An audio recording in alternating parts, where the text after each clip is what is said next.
Welcome to tonight's episode of Red Pill Rhino. Tonight, I wanted to discuss divorce and go over a red pill case study with you. I'm not going to so much tell you that divorce is the only thing you can look forward to if you get into a marriage. I'm not even going to tell you that you should never, ever, ever, ever, ever, ever, ever, ever get married. I will tell you, being in this space, that a lot of content creators frown upon it, and for good reason. And we do have the statistics and data to back that up. But I also want to talk to you guys about maybe, and I say this maybe being an unpopular opinion, but avoid the black pill at all costs. Not everything you encounter in life is destined to be a failure, and that includes relationships. And I know right out the gate, as a red pill content creator, the views might drop off just when they hear that out of my mouth. I'm very aware of that. Unfortunately, a lot of the times in this country and in Western civilizations, period, divorce rates are astoundingly high. I do think it is intentional. I do think it is cultural. I do think some radical ideas have pushed our modern society into the destruction of the nuclear family. I do believe so. I believe it has led young women into making very poor decisions, whether it be putting their career first and not focusing on their fertility window.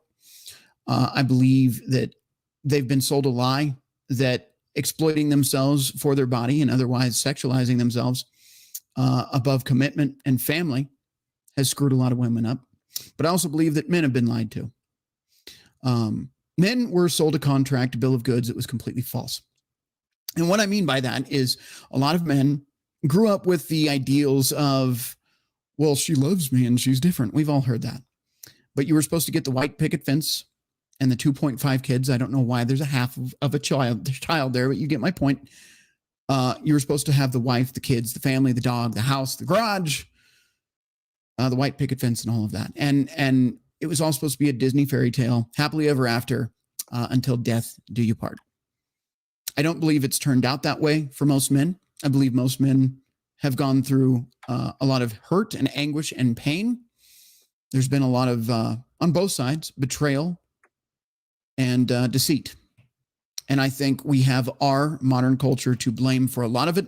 In other words, if you're looking for somebody to blame, look right in the mirror. Gentlemen, I want to add this before we even go any further. We talk about female nature and hypergamy. We talk about how body count and everything is a problem. I want you to understand really quickly that when we contribute to their body count, or we contribute through simping and validating, for instance, giving them undue attention on social media or, let's say, risque platforms, you're doing nothing but creating the culture you hate. Therefore, I find it very ironic that we get in this space and talk about these red pill conversations, and yet we sometimes refuse to look at the log in our own eye. And the only effective way to remove the splinter from someone else's eye is first to remove it from your own. That is not to say that we're wrong with some of the knowledge we have. It is to say that there is some accountability to be taken on our end as well, that maybe if we stopped promoting the culture that has destroyed the nuclear family and destroyed the capabilities of having a happy, long-term committed relationship, aka marriage, then just maybe we could turn this ship around. I do see there are two types of content creators in this space. There is the content creator that feels it necessary to tell you that basically there is a no hope situation, that no one should ever get married ever. No one should ever be in relationships. And I'm going to tell you, I disagree with that completely. I do believe there is a time and place. I do believe vetting is very important. I believe that getting to know your partner over a period of time and making sure they have checked off all the boxes of your requirements, that you set proper boundaries with this person before even engaging in a relationship, are extremely important. I don't believe that it is time that we take the black pill. Now, we've also said that Pandora's box can never be closed again because of what we've done and what we've allowed in our culture. I don't believe that either. I believe that can be turned around, and unfortunately, it may be through terrible circumstances. We are looking at a dark time coming up in not just our nation's future, but worldwide. I do believe that course can be corrected, but it's going to be hardship that fixes a lot of those problems. The other type of content creator I see in the space is very fraudulent. They will sell you for 12 minutes straight to buy their program, that they only take specific people just like you, but you have to meet their criteria. You have to fit a certain role. You have to be a good candidate for their program. It's only $500 an hour, and they'll teach you how to slay, to master pickup artist behavior, to become the best, worst thing you can be. You're not going to help yourself, any women around you. You're not going to help the relationship problems we're having. You're not going to help our culture at large by engaging in PUA activity. And certainly, you're not going to grow or benefit as a person by paying somebody else who knows less than you do about life, because let's bottom line it, these guys are mostly frauds. You're not going to get anywhere paying somebody $500 an hour to give you basic information I can Google right now for you for free. And if you want, I can waste time doing that for you for free before you go pay somebody else to do it. So keep that in mind. Now, on that note, I want to move forward. We will do the regular intro. Sorry, we're running a little bit late, but we had a lot to get out of the way ahead of time. There is, according to the title of this video, recent events that did come out regarding Steven Crowder. First of all, I want you to know we are not here to bash on this man. We're not here to talk any kind of smack about his wife or soon-to-be ex-wife. We're not here to tear him down. We're not here to disparage the situation any more than it already is hard on him. Okay? That out of the way, I do want to show you some information, not personal about him specifically. We will touch on that briefly.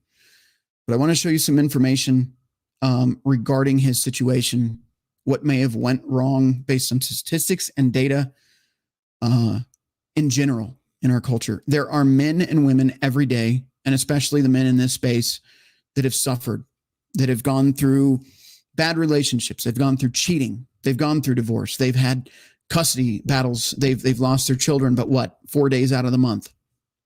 We've all experienced it, especially the men in this community. It is very hard for a man in this particular sphere to even think about commitment, let alone marriage.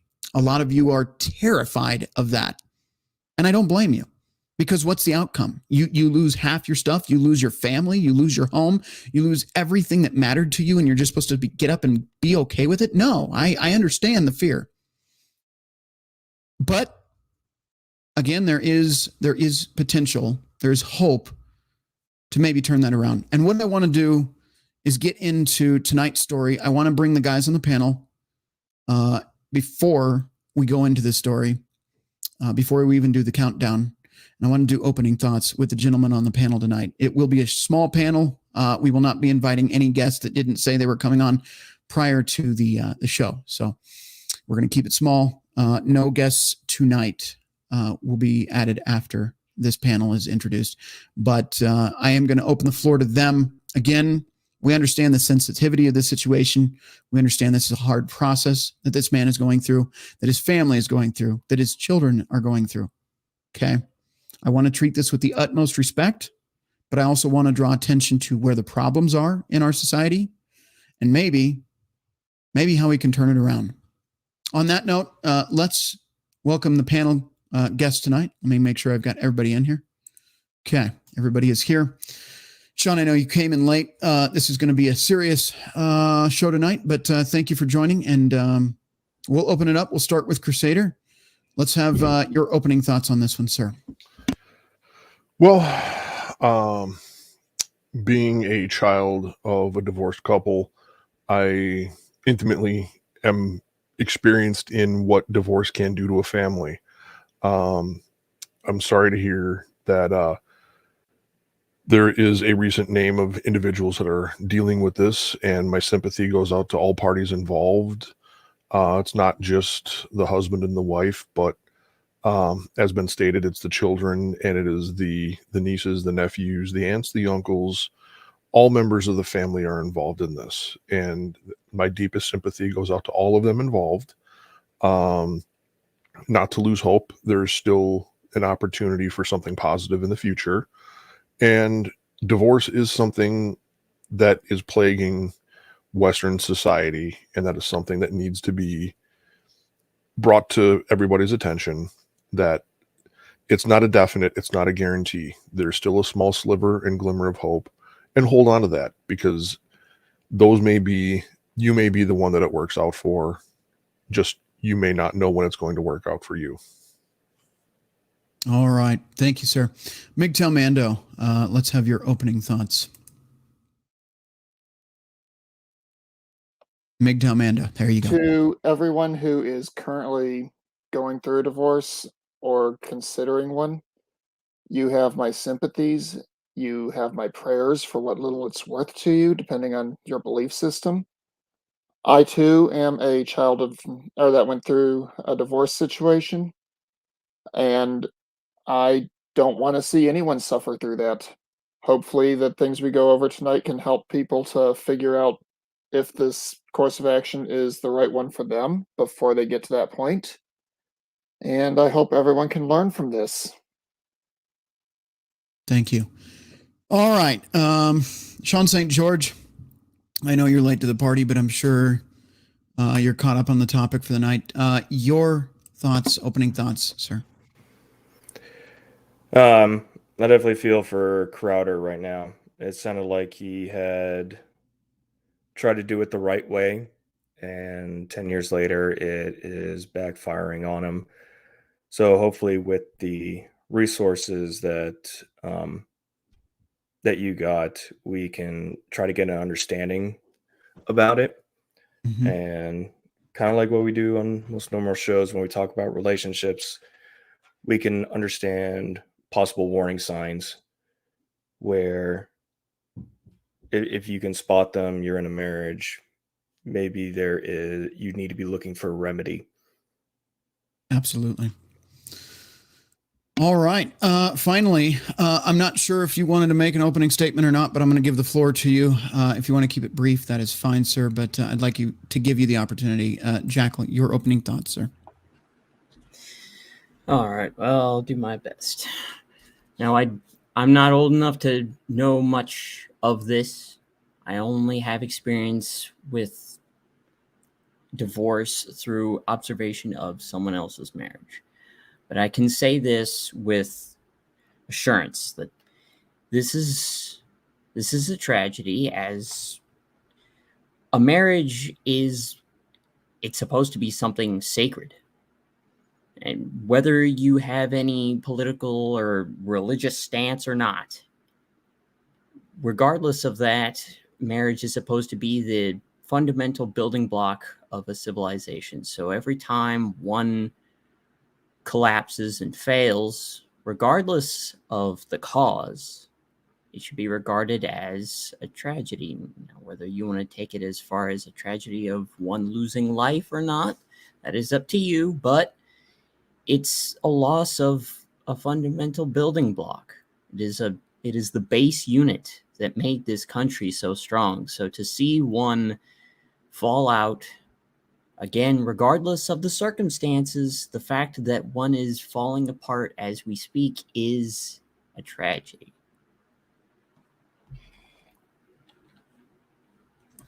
All right. Thank you so much, sir. I'm going to go ahead and, need to bump that back on. I'm going to go ahead and say my final thoughts here, and then we'll get on with the show. It is going to be a more serious show tonight, so if you're looking for fun shenanigans, we're going to save that for Friday. Maybe do some more TikTok reactions or something. Although that wasn't as fun as we thought it would be. It was still good, but it was more serious than I thought it was going to be. Anyway, I digress. I will tell you, before we even go into this, I think it is very important to vet a partner.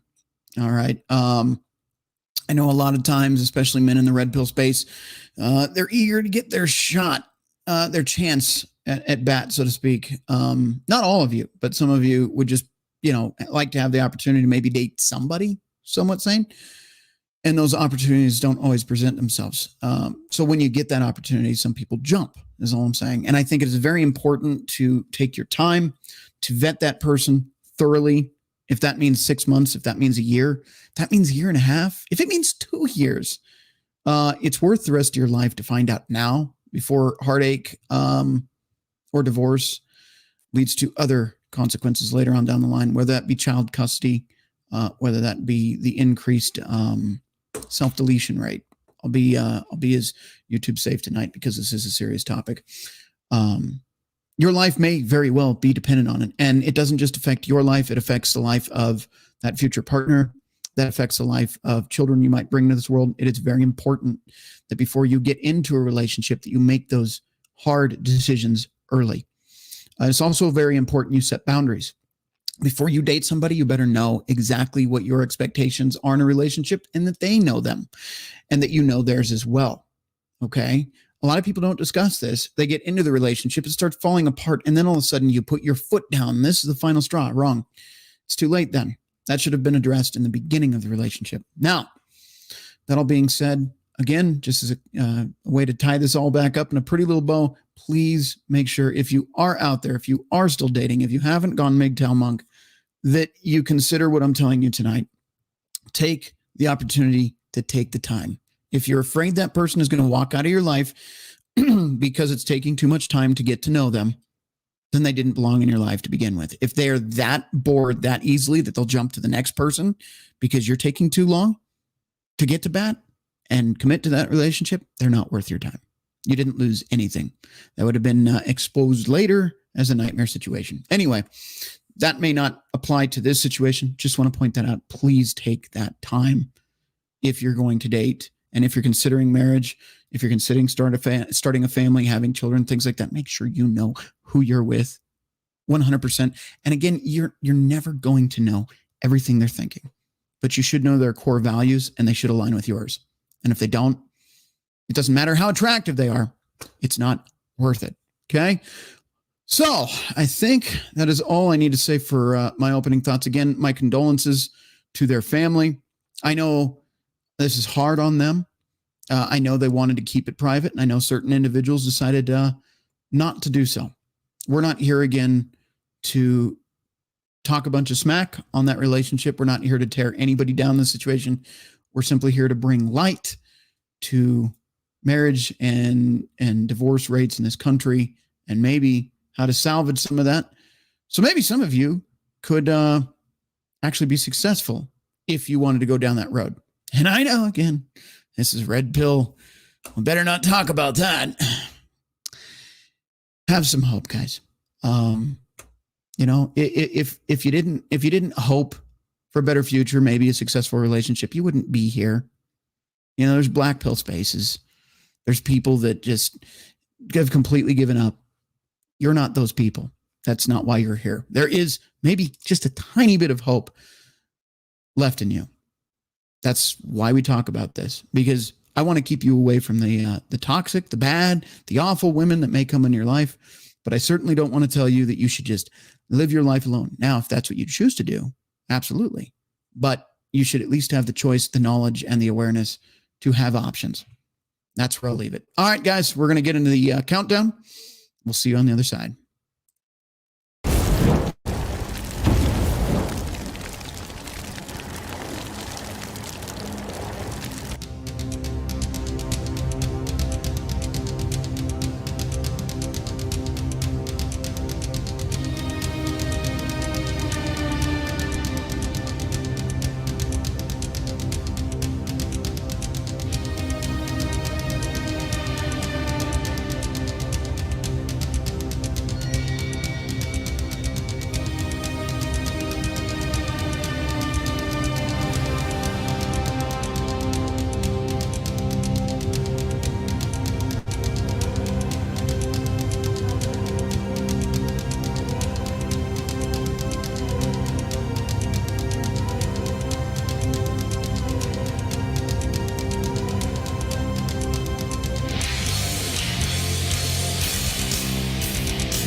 right. Welcome back. Thank you. Appreciate you all being here tonight. I do see the house is fairly full. Not sure what we're looking at on Rumble yet. It takes a minute for that to update. Let me take another look. Do have lower numbers on Rumble tonight. That is okay. This was an unplanned show, so you didn't have the 24-hour notice. On MGTOW, actually doing a little bit better on MGTOW than we normally do. Let's just jump right into it, shall we? So, again, it was announced April 25th, so just yesterday, on Crowder's show, that he is going through this. Now, I'm going to roll that footage in case you didn't see it. We will discuss it briefly. I do have my thoughts. Again, I do want to be as respectful as possible considering his situation, and I don't want to stir the pot, so to speak. But there are some relevant pieces of data here that we can apply to our own topic. Again, I want to emphasize this show is not about him. He is simply our jumping off point because he brings up relevant information to today's marriage and divorce statistics. And it goes to show you even somebody that is as hardworking and dedicated as him is not immune to the consequences of our modern divorce culture. So we will go ahead and present that first. I'm going to bring these guys back on the panel, but I just want to get through this first video here before we do. Let me bring that up. Okay. Where is it hiding? There we go. Cool. Here we go. All right. If you guys want me to full screen it, just let me know in the chat. But the audio is what's important here. What do you have to say? Hey, we'll be on with your regular programming and Nick DiPaolo in third chair in a little bit, but needed to take a moment here to address some issues out there that are circulating. It's never fun, but well, I guess let me be clear here. I have been living with a proverbial boot on my neck for going on years now. Since 2021, I've been living through what has increasingly been a horrendous divorce. Now, let me say on the outset, to be clear, there is no infidelity, any kind of physical abuse at all on either side. And no. Okay, well, he established some important facts here, and we got to take him at face value. Divorce has obviously been going through proceedings for a long time. I don't want to speculate too much on this. Again, it's his private life. But I do know, statistically speaking, that divorce lawyers try to milk this process, and litigation in these elements can go on for years, especially when there's children involved. The justice system needs to do what it does. Unfortunately, we all know that sometimes it doesn't favor equality. I guess I'll leave it at that. We'll get into that more later. But he said there was no cheating, no infidelity, no abuse, right? Cheating, infidelity, same thing. So we can rule that out. In this case, it was not, maybe was not hypergamy related because no cheating, no infidelity. Could be a simple case of growing apart. And again, we'll discuss that further. No, this was not my choice. My then wife decided that she didn't want to be married anymore. And in the state of Texas, that is completely permitted. We'll jump in here really quick as well. Regardless of what any of you think, again, I don't know who's watching. I know most of you are men, and most of you have similar feelings to me, but there may be a few opposing opinions in here. I will tell you, I feel that no-fault divorce was an absolute travesty. I think it's done more harm than good. I think you should have to show clear and significant reasons to end a contract of such significance. What we've done in this country is eliminated the need to have a significant reason. All you have to do is say, I'm not happy, and you can throw away the contract. The problem is this contract doesn't just affect your finances, your assets, and your potential partner. It affects oftentimes children who are innocent and don't have a say in these matters.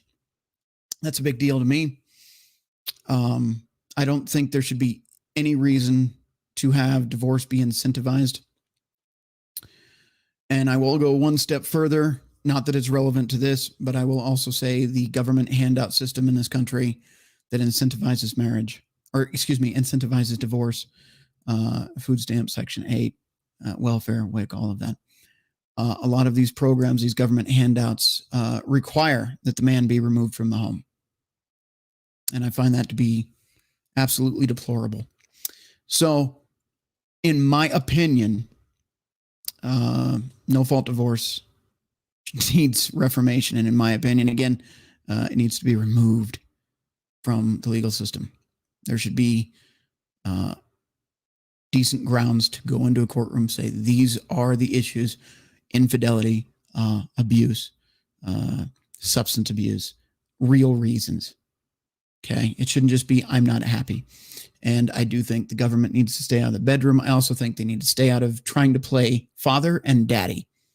The government should not have a role in either of those things. That should be the father's job. Let's move on.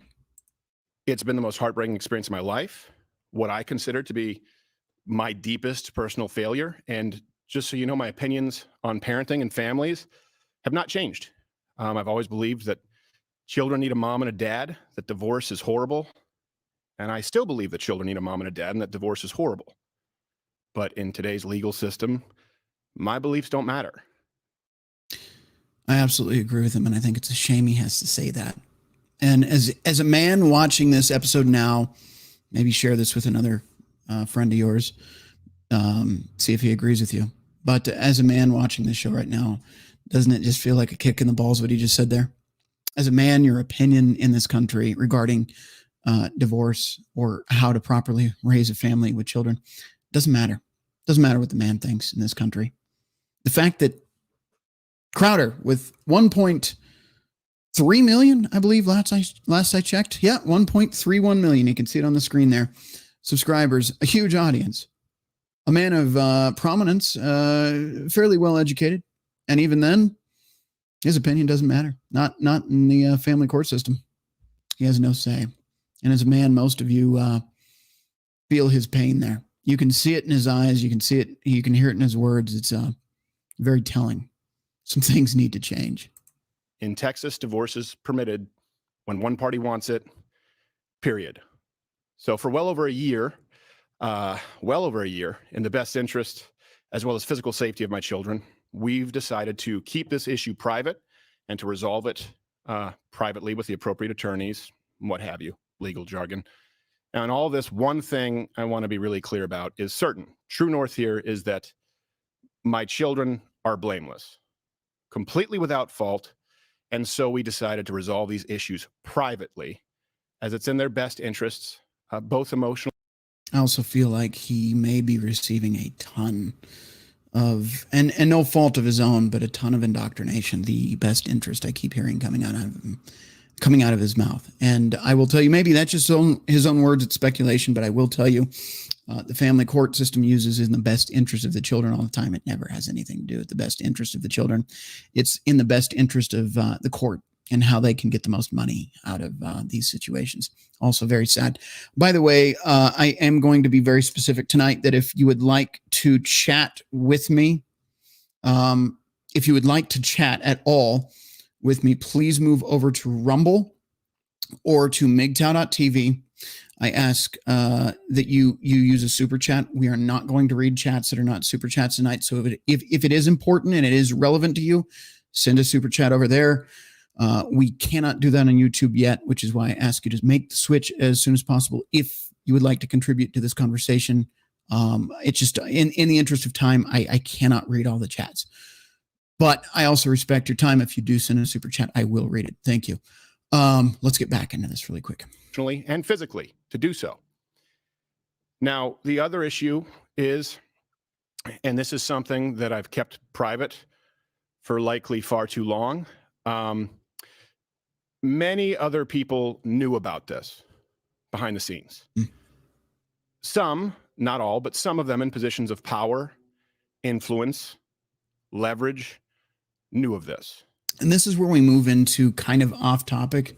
I do want to let this piece roll. It is relevant, but here's the thing. If you know somebody going through this, just stay the hell out of it. You can be there for support. You can be there to, be a friend. Maybe you're a family member just for emotional support, but stay out of it. And do not air their dirty laundry to everyone around you. Keep it to yourself. Respect your friend or your family member, and don't make it harder than it needs to be. Bottom line. They also knew that the safety of my children included keeping it private. So if you're familiar with the idea of extortion, then you know the feeling well. Now, some of these threats were so thinly veiled that I'm frankly surprised you didn't all guess immediately. Stephen has a lot going on, I guess is the best way to say it. He has a lot going on. All right, to give you context for those of you that don't follow this, I do follow Crowder, and I've been paying attention to a lot of things he's going through. There's some things I don't agree with that he's done. I think we can say that about everybody, including me. There's probably shit that I've done that you absolutely don't agree with, and that's okay. You should never agree with something someone has to say. But these actions, let me give you a recap. From what I understand, I don't know the inside details. I wasn't in the room. Crowder was negotiating a deal with several platforms after leaving the Blaze. The Daily Wire, there was a conflict with the contract. He decided, and I don't know if I agree with the idea of him recording phone calls, but he did record a phone call. He exposed that once the Daily Wire came out and kind of made it a point that what he was talking about was them. They then went on here with Candace Owens, who is part of the Daily Wire, and made what I see here is veiled extortion. And the reason for that is pretty self-explanatory if you watch this. He rejected the contract because he felt it was unfair. He then signed a contract with Rumble. He returned about a month ago. So that lines up right with this, January 24th, 2023. And that should be clear because people don't do stuff like this if there's not a lot going on in their lives. I would like to Yeah, this is the example of stay out of it. A lot going on. A lot. She knows exactly what she's saying here. For my audience and everybody that isn't paying attention to the situation, not to condemn him, but to pray for him. Sometimes people need a prayer. Sometimes people need a scripture. Stephen purports to. That also irritates me. I'm not trying to break this into a million-minute explanation on everything here, but the I'll pray for you thing. How about here's one of two options. You can choose to either be supportive of my situation and stand by me, or not and stay out. But don't make this petty, shallow, I'll pray for you crap. Please don't be that person. I get it. If you want to pray for somebody, it's fine. Pray for somebody, but you don't need to announce it. It's kind of like the guy that fucking hands out the money at the traffic stops to the homeless people and has to record it. If you really want to pray for somebody. You don't need to do this bullshit. Sorry, Candace, you're kind of full of shit. To be a Christian, I am unsure at this moment if it is my place to say more than it wasn't. That. Maybe if I feel in further defense, something should be said, or maybe if I feel that the public has a right to understand certain circumstances. Absolutely not. Well, my children have a right to privacy. Now, some other issues have been, or I should say, inferences have been more pernicious behind the scenes with demands and threats to use this information that they believe would be so publicly embarrassing to me and my wife at a difficult time that it could be used, knowingly putting my children in harm's way. So to those self-styled Christians, conservatives, and allies, well, not in my book.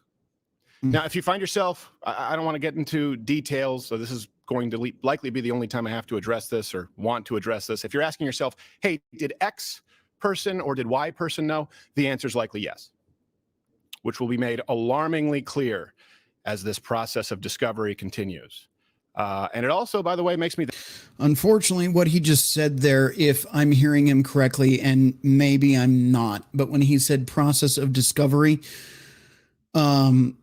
when we're talking about that in a legal sense, the process of discovery is to reveal documents and evidence and everything else. Now, if he is suggesting here that other media companies and people within those organizations are responsible for something that had to be added to the litigation of this divorce, that's incredibly fucked up.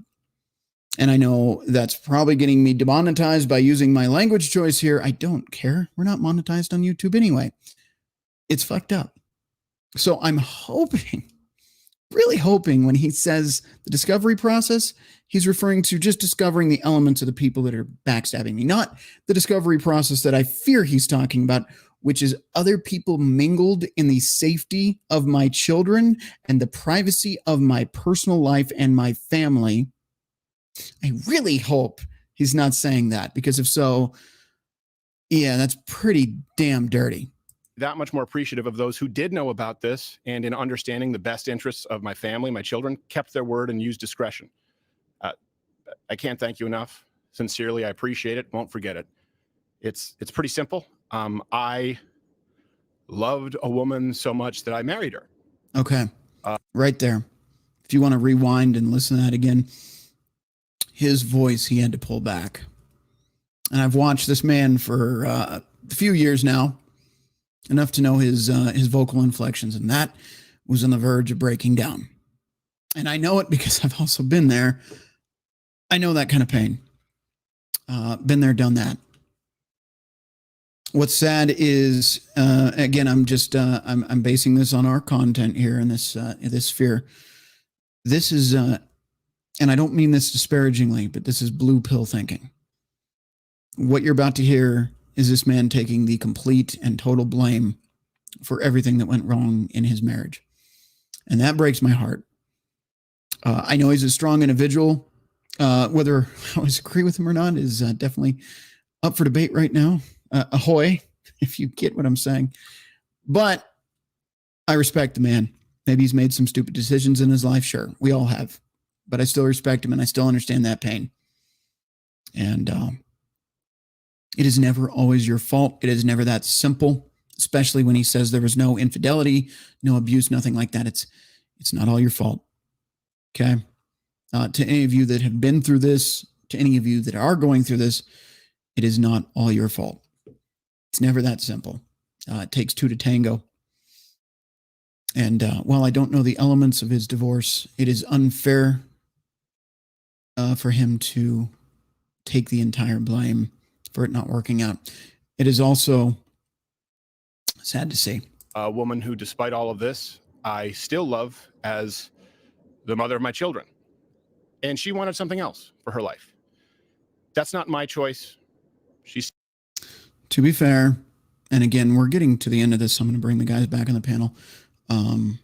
People do grow apart. It seems like they'd been together for what I understand about 10 years. They've been through some hardships. I'm not going to discuss this on the show. You have the internet. If you want to find out any more information that is public knowledge, you can do so. I don't want to discuss it here, but it seems like they have had their hardships. I will point out a few things after this is done because it's relevant to the data we're about to bring up. But I want you to understand people do grow apart.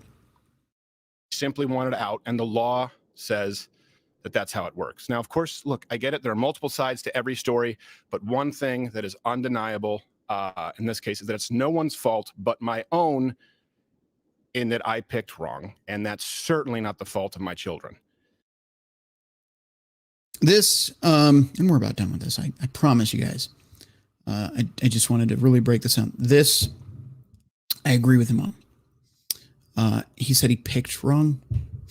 That has a lot to do with the vetting process that I mentioned before we rolled the countdown. That has a lot to do with getting to know your partner, learning them inside and out, making sure your core values align, making sure you want the same future. If you're a very hardworking, career-driven individual, and maybe, and I'm just saying this as an example, maybe she is more a homebody and values family time, and you're always on the road. Those might be differences that if you had spoken about that early on, you would have realized you wouldn't have been a good fit. Point out another example. One of you maybe wants to have children in the future. The other person doesn't. And you think it can work anyway. Unfortunately, That's often not a road to success. Okay, that's again why you vet, why you set boundaries, why you make sure your core values are aligned. So I will agree with him there. Maybe he's taking more blame than he should. But again, it is your job, especially as a man, to make sure you know exactly what you're getting into before you commit, whether it's a relationship, a marriage, whatever it is.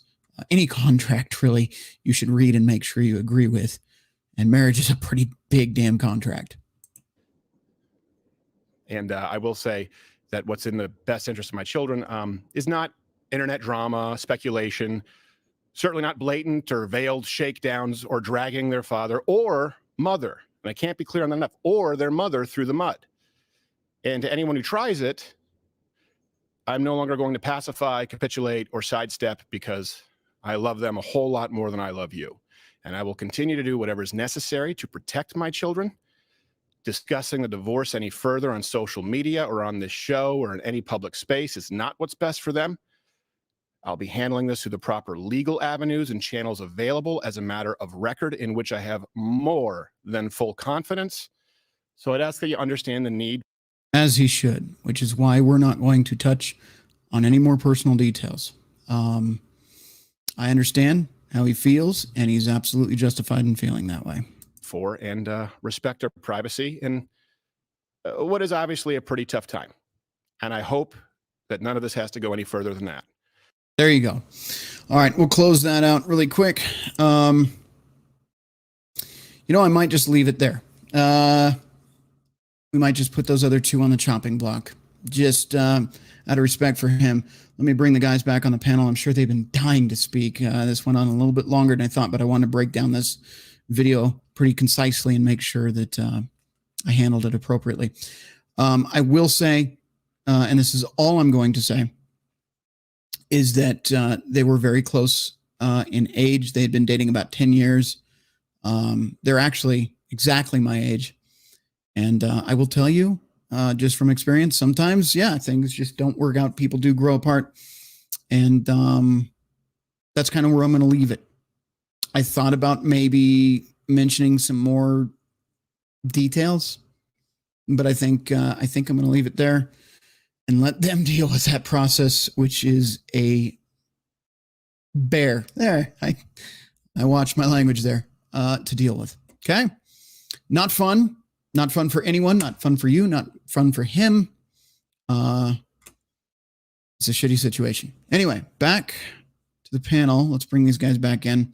And I'm going to let them kind of have the floor again, and then we'll get into some articles and talk about some statistics, some data, some facts. And I'm not a white pill guy, never have been. I'm not going to fucking take you to church and get you baptized and say, everything's fine. You don't need the red pill anymore. I'm going to tell you, keep taking the red pills. It's a lifelong prescription. Matter of fact, once you take the red pill, I don't think you can untake the pills anymore. I think you have to keep taking them to survive. But I will tell you, there's still hope. Even with some red pill knowledge, you can still make things work for you. Knowledge is key. Knowledge is power, as they say. Gentlemen, now that I've made you wait a substantial amount of time to come back on the panel, your thoughts on what we just watched? Well, I'll just start off with saying that with this, please, everybody, give them their space, give them their time. Don't address this. Don't bring this up. Just be mindful of yourself and imagine if you were in his shoes, what kind of peace, what kind of distance would you like if you were in their shoes? And put yourself in their shoes for a minute and move on and just be the best you can be in every day. All right, perfect. We'll go in order again. Mando, I'm going to bring you full screen here and let you, oops, that's the wrong button. I'm going to bring you back where you belong. There we go. I'm going to give you the full screen for a minute. If you're going to space me, warn me next time so I can actually pressurize the helmet. Fair enough. No, but in all seriousness, what Crusader said, I completely agree with. Mr. Crowder and his family are going through one of the toughest things that any family can go through. And I saw several soldiers, several NCOs during my time in the Army that were utterly destroyed. Went from being the hardcore best soldier you could ever imagine to someone who could barely tie his boots over the course of something like this. I have nothing but sympathy for both of them until we have evidence to indicate that that sympathy is not deserved. I honestly don't know what else I can say on that. No, that's fine, sir. Just want to make sure you got all your thoughts out there. I did see something in the chat, and I know I wasn't going to read these. I wasn't going to read there's one that stuck out to me. Okay, so, yes and no, sir. I want to actually bring this one on the screen because I think it's worth addressing. You can't vet a person. Who we are at 20 is different than who we are at 30. Those changes happen every 10 years or so. Saying you grew apart is laziness, refusal to do the work to keep the relation. Yes and no. Yes, your second half, absolutely. We do change. We do grow. And I get it. Am I who I was when I was 20 years old? No. Am I who I was when I was 26 years old? No. Oh, God, I was stupid. You don't even know. I was reckless. I was angry. I was impulsive. I made poor choices, and I dated people that were unhealthy for me. With knowledge comes power, and you figure those things out. But I would tell you, my core values have never changed. I will tell you that if you vetted me 20 years ago, 10 years ago, 5 years ago, I believe the same thing. I talked about the same type of content, maybe with less knowledge, with less education, but it was still me. So I do believe your core values you can absolutely vet for. I don't think it's fair to say that a person completely changes from 20 to 30. Yeah, people do go through changes, but if you vet them at 20 and you date them till 30, and you're in constant communication because you're in a relationship and you are together, that is the same person. Do they change over time? Yeah. Do their goals and dreams maybe alter a little bit? Yes. But are their core values the same? Absolutely. Okay. So yes, you can vet them. Just saying. All right. Let's jump back into this, guys. Jackal. Damn it. I gotta stop pressing that button. Jackal, your thoughts, sir? Well, this is tough. Anyways, well, this is one of those big challenges that we'll all face. At least most of us will. And yeah, most of us who have tuned in to Crowder, we've known his content for quite a while. We've known him for quite a while. Mm-hmm. We know that this isn't a joke. He's a master of jokes, but when he gets serious, you can tell. And just from that tone that he was taking, there was no inflection in his voice. He was speaking as monotone as possible. And there were a couple of instances in that segment there of him divulging this situation to us and to the rest of his viewer base. You could tell that he was on the verge of tears. You could hear his voice break, but because he's a professional and he used to be an anchor, I believe, for professional news stations, he was able to control himself to pull it back before you can hear it, because he's trying to maintain that professionalism even when it is regarding something as precious to him as a man, as a father, that he wanted to maintain that professionalism and at least try to reel in as much of his dignity as he could while live on air. And throughout that segment, all I heard was a concerned father. So I would have to back him on this.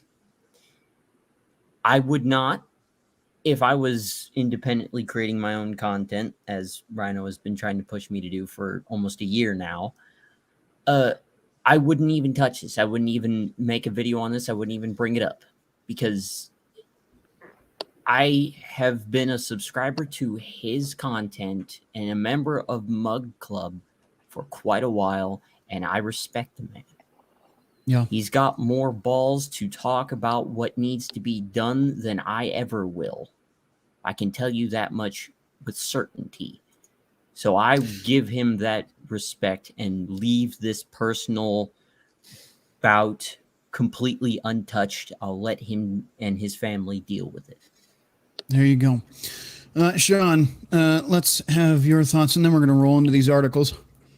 Excuse me. Oh, to piggyback off of what Jackal said, yes, this is a private matter between him, his wife, his family. I believe we've heard it a couple times. Leave them alone unless they explicitly ask for your input. Mm-hmm. Leave them alone to figure it out.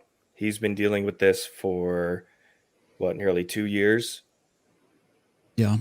I mean, I can't remember how long my folks' divorce was. It felt like forever, but when you're a child, even a couple months feels like forever.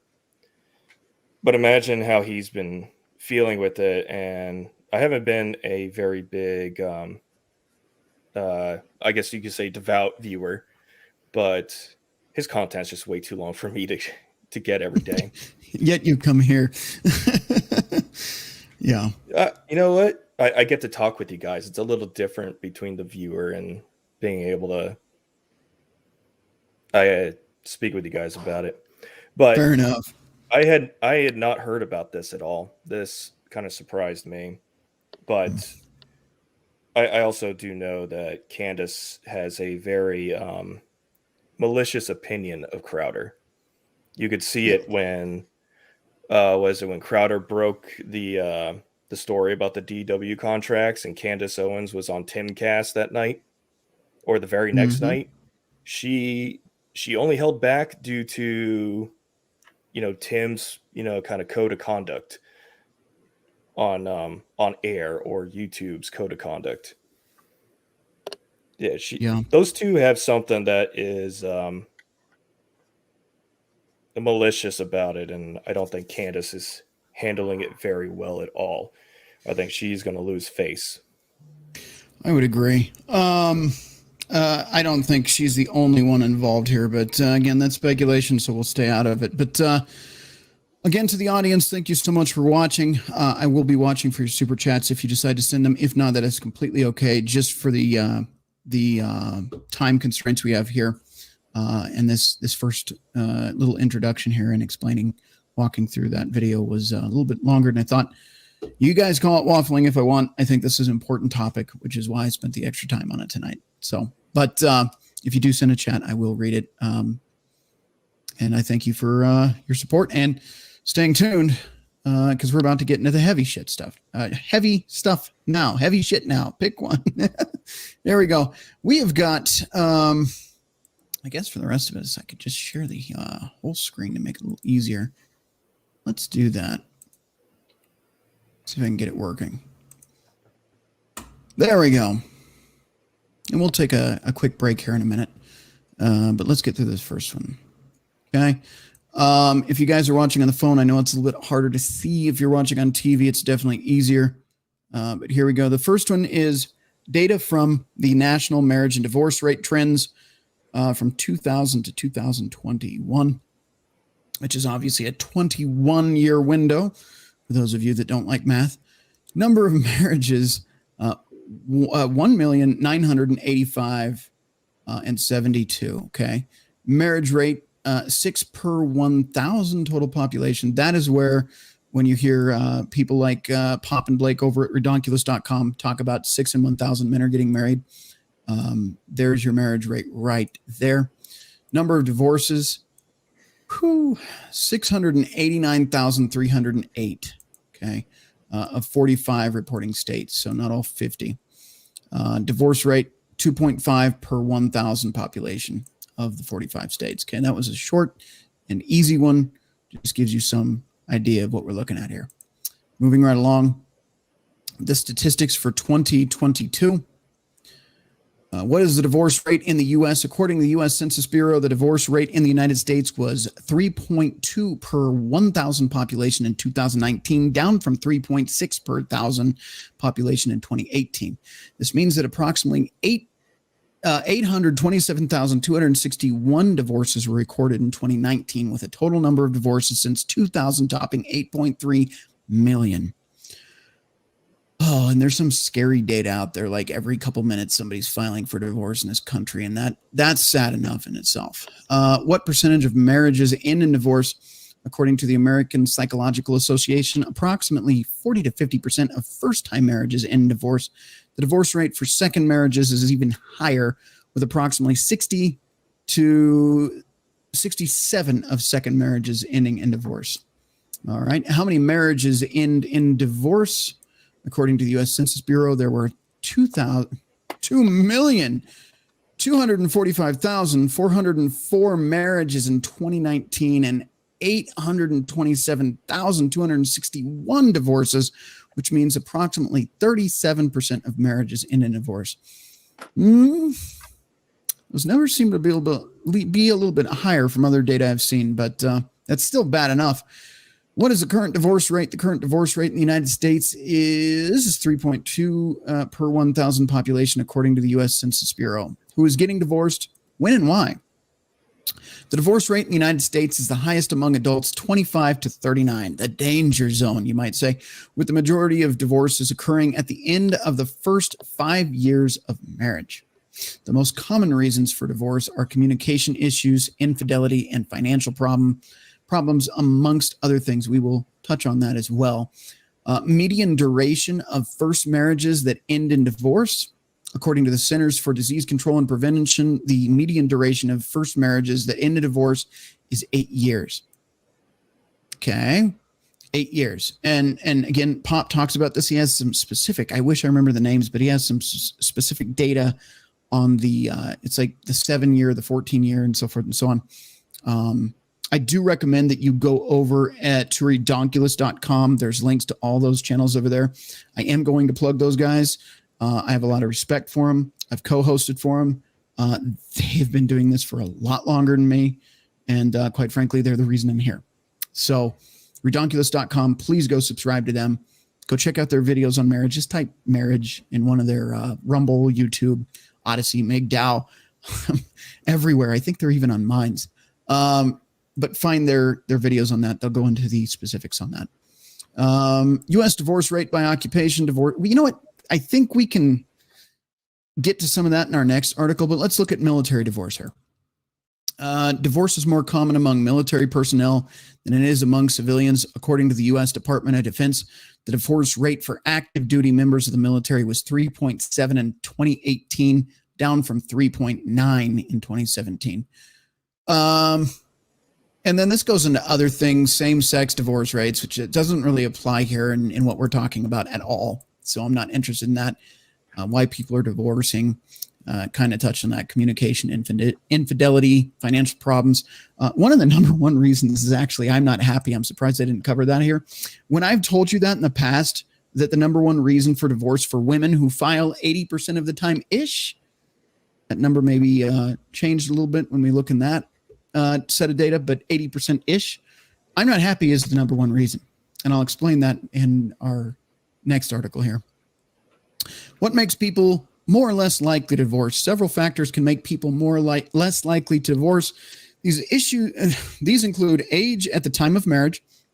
Okay. I would agree that is very important. And I would add to that. Younger the woman, and within a certain amount of, again, another article we're going to cover later, they're suggesting a 15-year difference. But a young woman who still wants to start a family, is fertile, still is young, fit, friendly, feminine, fertile, friendly, faithful, all of those things, the 5 Fs. A man, I would say over 30. The reason I say that is because he has started to stop his dick thinking years. He started to actually put together some finances. He's got his shit together. Maybe he's started to build a nest egg, even though right now it's kind of difficult, but still he has his shit together, at least mentally and financially, better than he did in his 20s. He's higher valued by younger women as well. So I would definitely say age is a factor. Gentlemen, at any time you can jump in, by the way. Additionally, people who are more likely to divorce are those who marry young, have a lower level of education, are not religious, and have lower incomes. Okay, people are more likely to divorce those who marry young. I would like to touch on the religious thing for just half Yes, a sir. second, if I may. Absolutely. It doesn't, from what I've experienced, and unlike Pop, I haven't read all of the different texts. I'm familiar with Christianity. I have a passing familiarity with Judaism, and I know a little bit about Islam. And one of the commonalities with all three of those is when you get married in any of those particular religions, it's supposed to be a covenant between you, the other person, and the God that you're worshiping. And it is supposed to be something that you only do once, barring something going horribly, horribly wrong. Right. I would agree with you. I think people treat I'll just flat out say it. I feel like people treat divorce like cell phones in this country. They can be married for a few years and just go get a new one. No one values, if you will, and I'm not going to preach to you. I'm not. If you've watched my channel long enough, you know that I'm not even the person to preach to you. But people are not cell phones. Okay, nobody values the sanctity of marriage anymore. You're making a lifelong commitment with somebody, and yet we treat it like a 4-year contract with the internet provider. I think it's pretty fucked up. That's why there's the phenomenon of the starter husband. Oh yeah, we could do a whole video on that. But briefly, just touch on it really quick. Tell us what the starter husband is. It is you just find somebody. They don't have to meet your most of your qualifiers. They can meet just a few of them to, I guess, keep you entertained for a few years. And then once you're going to go into it, once hypergamy sets in, they will, I guess you could say, they'll turn you in like when we turn in our gear in the military, they'll just turn you in to get a new issue that's Sounds brand about new, right. more valuable. Yeah. I will tell you, if you are interested in finding out more about the starter husband, there are articles on it ad nauseum on Google. But essentially, my understanding of it, and we are looking at time here, because I know the first part of this was pretty lengthy. The starter marriage is the idea that the woman just kind of gets to experiment with the first guy. Fuck his feelings, fuck his heart, whatever he wanted. Maybe he actually really did care about you, but he's just for fun. Yeah, it's pretty fucked up. Pretty fucked up indeed. Anyway, I think we've pretty much covered this topic on this article. We can touch a couple more things. Why people are divorcing in the United States. I'm not happy. Okay, but most common reason for divorce, again, we talked about infidelity, financial problems, obviously abuse, communication. What makes people more likely to divorce? They're talking about age. And how did cope? Yeah. We'll hit it really quick. I'm not going to say the word because we are playing nice because of the seriousness of this video. The COOF has a significant impact on divorce rates in the United States. According to the American Psychological Association, the number of divorces spiked during the as couples had to face extended periods of time in close quarters with each other, leading to an increased conflict and stress. Yes, I will agree. If you lock everybody inside and don't allow them to go anywhere or do anything, you shut down all the venues and you basically say, screw you for 3 years. Yeah, no, that's cabin fever. You're going to go crazy. And the first person that you're going to start arguing with is the person you're trapped in a room with. That is absolutely going to affect your marriage. May I ask, this is a question, and Crusader and Sean, you two might be able to answer this. Back in the early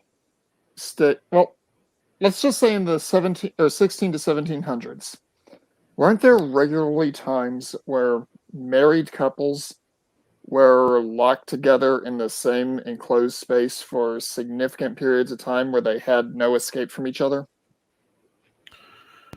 In multiple cultures, that has been true, but many times that hasn't been used as well as other tactics have been. There are still some cultures in the 21st century that still do arranged marriages between the parents.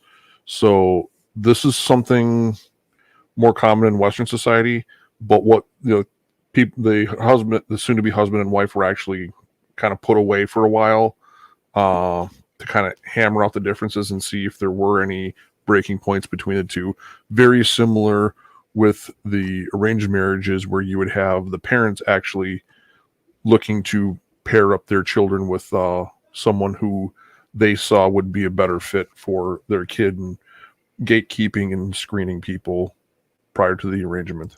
What I was actually thinking was, back then was the age of sail, and where weather situations would have you occasionally snowed in certain parts of the world, such as Alaska, certain parts of Europe, etc. Northern Hemisphere. Yeah, and that's why I actually threw Sean St. George in there, because if I remember right, you're from somewhere up north. Mm-hmm. And it's still kind of the same way. I mean, the winter can be a little gloomy up here, and it lasts for an excessively long amount of time compared to the rest of the continental United States, and which also might be a reason why Alaska has one of the highest divorce rates in the country. Yeah. All right. On that note, we're going to jump into this next article really quick. Then I'm probably going to roll a break. No. We got a little bit further to go before we do the break. Let me bring it back on camera here. I got too many things going on at once. Here we go. There we are. Okay. This one is 2021. I'm trying to pull more recent data. I know we're in 2023, but obviously we won't have any data from this year yet. But 2021 is still pretty recent. So we're going to look at this divorce statistic. No, now, this takes a while for it to come out and be published. Correct. And this one is actually pretty damn good. And you remember how I said I'm not happy is the number one reason women file for divorce? It's in this article. So let's get into that. Okay. The divorce rate in the United States has fallen over the past 2 decades, but so has the marriage rate. We'll share divorce statistics and divorce rates by occupation and age and state. Cut and dry and to the point. I like it. Obviously, a little table of contents here. We don't need to go through all of that. And then we have, according to the CDC, Centers for Disease Control and Prevention, the national average of divorce and annulment rate in 2019 was about 2.7 per 1,000 people. The divorce rate is down significantly from 2000 when it was over 4.0 per 1,000. So, okay, some improvement, but less people are getting married. So keep that in mind. The rate of marriages has also declined. There were 8.2 marriages per 1,000 people in 2000 and 6.1 per 1,000 people in 2019. This goes back to redonkulous.com. Terrence Popp, who discusses 6 in 1,000 men are even opting in for marriage, which should startle the shit out of you, because we're looking at replacement rates in the future as well, and how that may affect society. Fewer people are getting divorced, but fewer people are getting married too. Okay, we already kind of got that. Occupations with the lowest rates of divorce. I don't even know what the first one is. Call me stupid for that one, but actuaries, 17%. So there you go. If you want a good career and keep a marriage going, actuaries is the way to do it.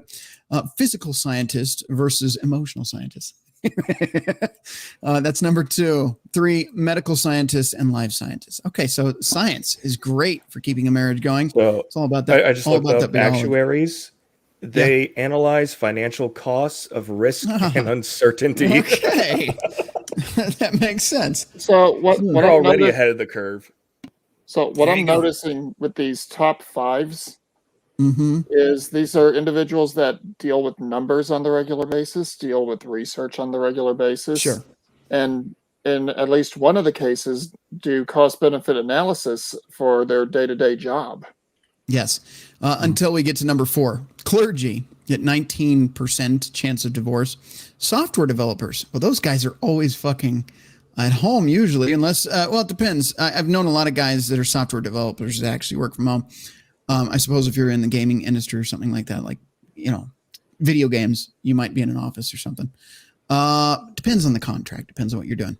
Physical therapists. Okay. I actually am shocked by that. Not getting hanky-panky from the therapist during the session. Optometrists. So eye doctors. There you go. Chemical engineers, religious and education directors, physicians and surgeons. Notice they didn't say nurses. I'm not going to get into that tonight. Occupations with the highest rate of divorce. Here's who you just don't marry. All right. 52% of gaming and casino managers. Gee, shocking. Okay. Bartenders. You ever check out that hottie at the bar? You have a 52% chance of losing her in a divorce. Flight attendants. Yes, I've heard many stories about what flight attendants get into on their layovers. Gaming service workers, 50%. These are terrible.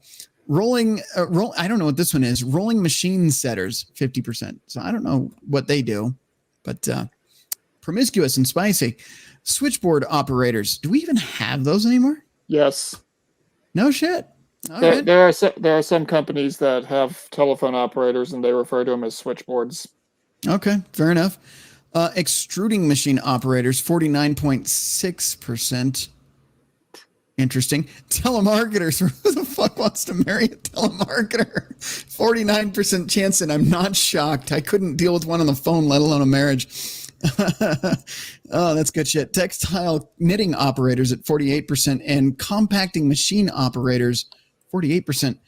Some of these make no sense to me. Compacting machine operators are dangerous jobs, yes, but I'm not sure why they would be so high. Some of these make long hours. Yeah, I guess you're right there. And No they time at probably home. Balance. No time at home. That would make sense. Here we get into the state breakdown. U.S. divorce rate by state per 1,000 people. Ooh, who's the worst? Highest divorce rate, Nevada. Not shocked, but at the Bunny Ranch for $200, you can solve a lot of your problems. Arkansas is next on that list. Oklahoma, Idaho, Wyoming. There's more cows than people in Wyoming, so I'm kind of shocked by that. I don't know. Seems a little weird. Alabama, well, I'm not making any crude jokes tonight. I'm not going to make any incest jokes about Alabama tonight. Alaska, it's cold, it's dark, it's wet all of the time. Yes, I imagine it would be high there. West Virginia, Utah, where the Mormons come from. Okay. And Florida being the lowest on the highest divorce rate list. Lowest in the continental United States, Illinois, which is quite surprising. Massachusetts, Texas. I can see Texas being on that list. Kansas. Okay. Kansas has got it figured out. Not much to see out there. One of the top 9 flattest states in the country, but at least they can keep their marriages together. Iowa, Georgia, Wisconsin, our buddies over at Redonkulous. Michigan actually is on the lowest divorce rate. Louisiana, which really shocks me with Mardi Gras. And the District of Columbia, which is Washington, D.C., apparently has a low divorce rate, which I also find odd. Because they're all lawyers and they know the cost of divorce. I would actually love to see the corresponding marriage rates for each of those states. That would be a something good for one. Another show. But yes, that would be interesting. We already went through the highest and lowest. Here's where I want to point this out. Remember when I said, I'm not happy? I've said this many times on the show. Is the number one reason for divorce? Let me prove it to you right here. It's right here. Lack of commitment or incompatibility. Now, you would think that lack of commitment means infidelity. It does not, because that's over here in this section. Lack of commitment might just simply be they don't want to be in the relationship, or incompatibility, again, not wanting to be in the relationship. And that is all wrapped up into I'm not happy in the relationship. 43% of divorces are I'm not happy. Almost half of divorces, I'm not happy. Okay. Followed 28% infidelity or affairs. I guess if, the pool boy accidentally fell into your wife over and over and over again, and she couldn't stop him. And she was kind of happy about it. Yeah, that's 28% of the reason for divorce. Money. They've told us in the past, at least I've heard the data, that money was number one. Apparently not. It looks like it's solidly at number three at 22%. So your number one reason is I'm not happy. Third is money. Then there's domestic violence or addiction. Addiction would be substance abuse, anything like that. So your husband or wife is an alcoholic or is abusing substances. So there you go on that one. And finally, at 1.2%, which is actually kind of shocking because you hear women complain about communication issues all the time, but it's only 1.2%. And if you've studied Red Pill long enough, you take a lot of what women say and you throw it in the trash. To the opposite, communication issues is only 1.2%. However, I'm not happy is 43%. Keep that in mind. So when I say the number one reason for divorce is I'm not happy, I mean it. Now, here's how you prevent that. You don't get in a relationship with a woman who is always looking at somebody else's grass because it's greener. Also, women, those of you that do, it's fertilized with bullshit. If you water your own grass, it gets just as green. Just a thought. So maybe knock it off with the I'm not happy and commit to the man you chose, because you don't have forever. Your fertility and your hotness level go down over a period of time. And at some point, I'm not happy might lead to 40 to 80 is a long time. And some of you with single mothers who are now post 30 something, who are still single, know what I'm talking about. Your mom can't find a date. Don't let that be you, ladies. Maybe be a little bit more happy and make the relationship work. MGTOW, what were you saying? Just a random question. Isn't there Yes, sir. Isn't there a phrase out there that women choose who they spend fun time in the bedroom with, and men choose who they're going to spend the rest of their lives with? Yes, sir. Okay.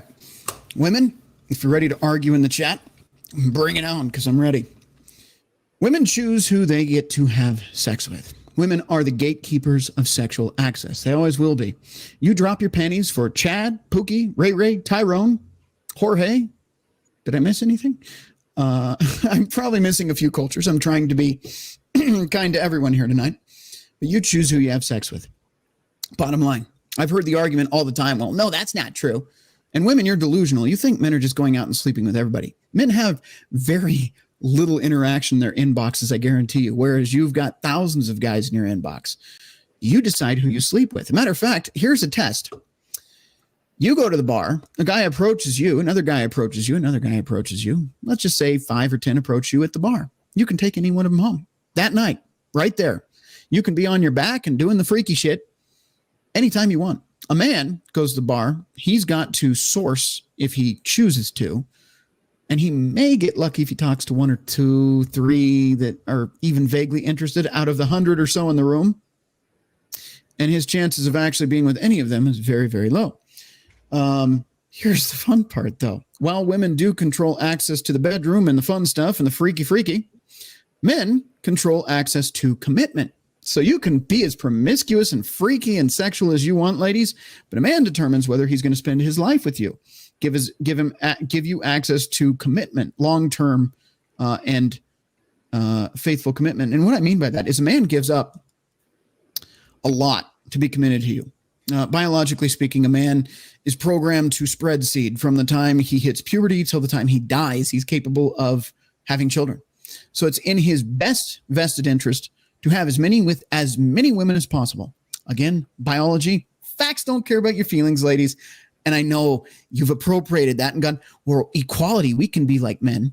And I'm not waffling for those of you that think I am. There's a point to this. Ladies, you might have wanted the equality to sleep around with whoever you wanted, but I will promise you that just simply based on your biology, that your ability to pair bond, which we can talk to Crusader if he chooses to jump in on this, goes down.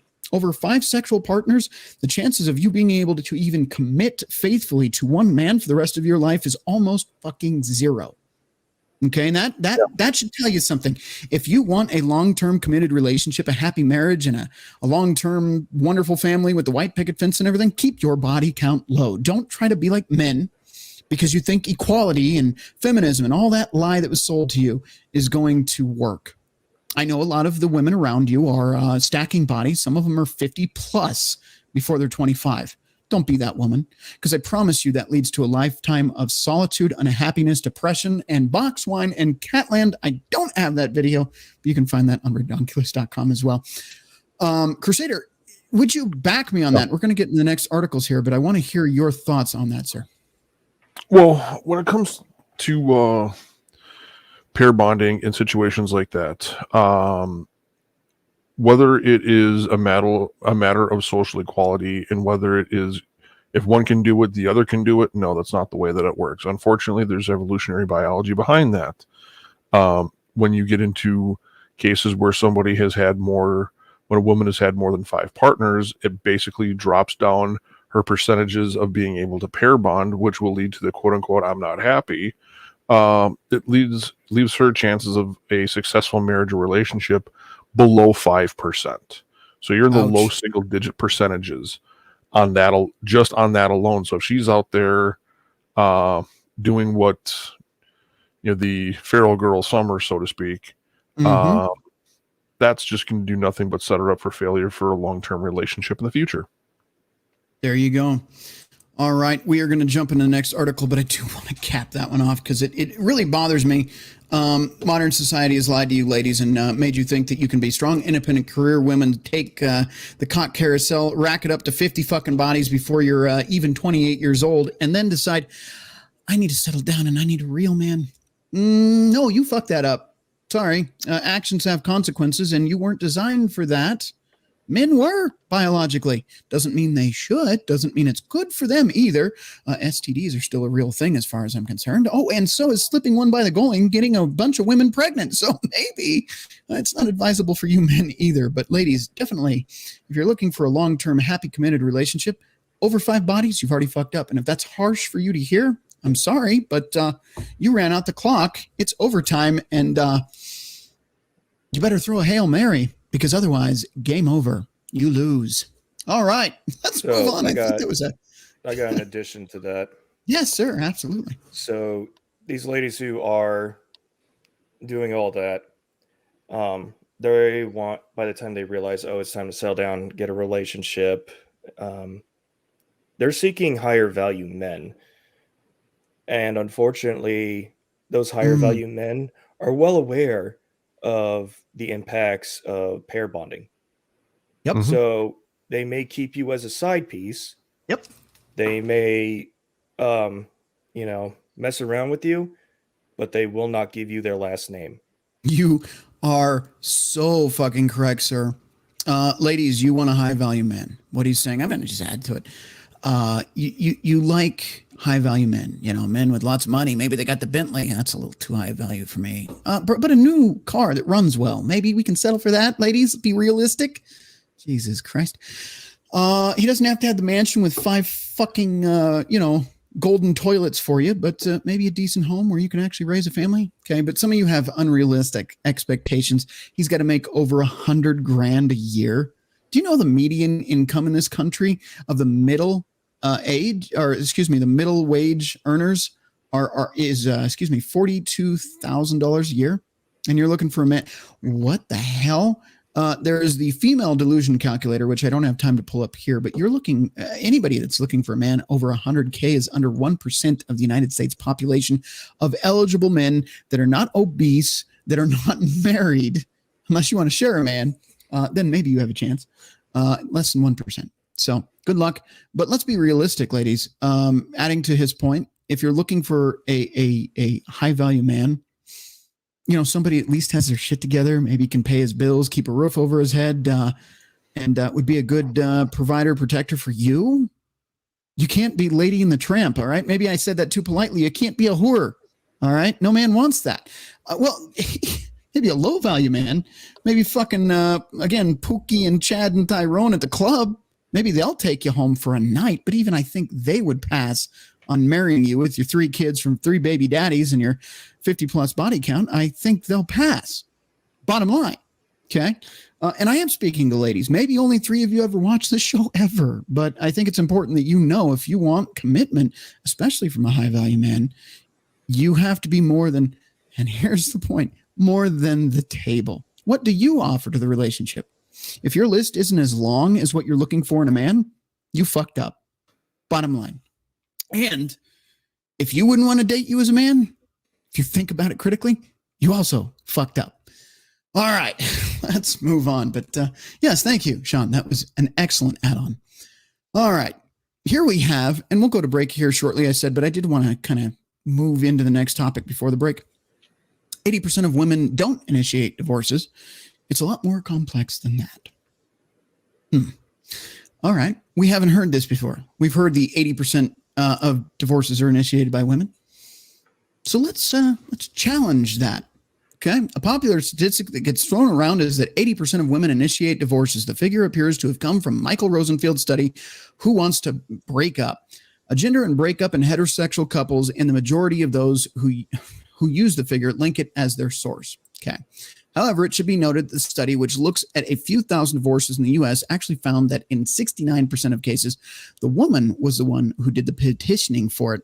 So it doesn't actually count, or it doesn't actually show 80%. In terms of where 80% figure came from, my assumption is that perhaps people mistakenly took the 90% figure for college-educated women, which, by the way, if you are a college-educated woman in this country, your chances of divorce do go exponentially higher. So that strong boss babe shit that you were so proud of your career that you're working towards is actually fucking up your chances of a happy, successful marriage and having children. Good job. Can I ask a question on that? Sly. Go ahead, Crusader. Or excuse me, MGTOW. Just a question. Yes, sir. College-educated women, in a lot of cases, weren't they also members of a certain female-only club type that tend to have a male equivalent that tends to get raucous, debaucherous, and just all sorts of nasty? Yeah. Sorority girls is what you're talking about. So, going back to what we were saying just a second ago, wouldn't those two kind of correlate? Or am I overthinking this? No, you're definitely. There's also keep in mind, and Crusader, I'll let you actually finish that point since I've been talking a lot tonight. There is not only the sorority environment in colleges, but there is the feminist indoctrination in those college campuses as well. A lot of those women are told and taught a bunch of useless bullshit that doesn't pertain to their actual lives outside of college. And quite frankly, that is to their own detriment. Colleges, I don't care if it's a small college in this country or a big college in this country. At this point, women in college are damaged goods. I certainly wouldn't place my bets on them. Crusader Nate, jump on in, sir. Oh, well, I don't need to be full screen, but if you look at it, anywhere between, I believe, 67 to 69% of all college students now are women. So women account for the vast majority of college students, as a whole. And then if you look at it, all these women are competing for the same top 10% of men. When these women are encouraging other women to go out and to do unethical and unsavory acts, what they're doing is basically shooting the other women down, making them look like less, while promoting themselves and making themselves look better. They're all competing for the same group of people. It's just some are falling for it and some aren't.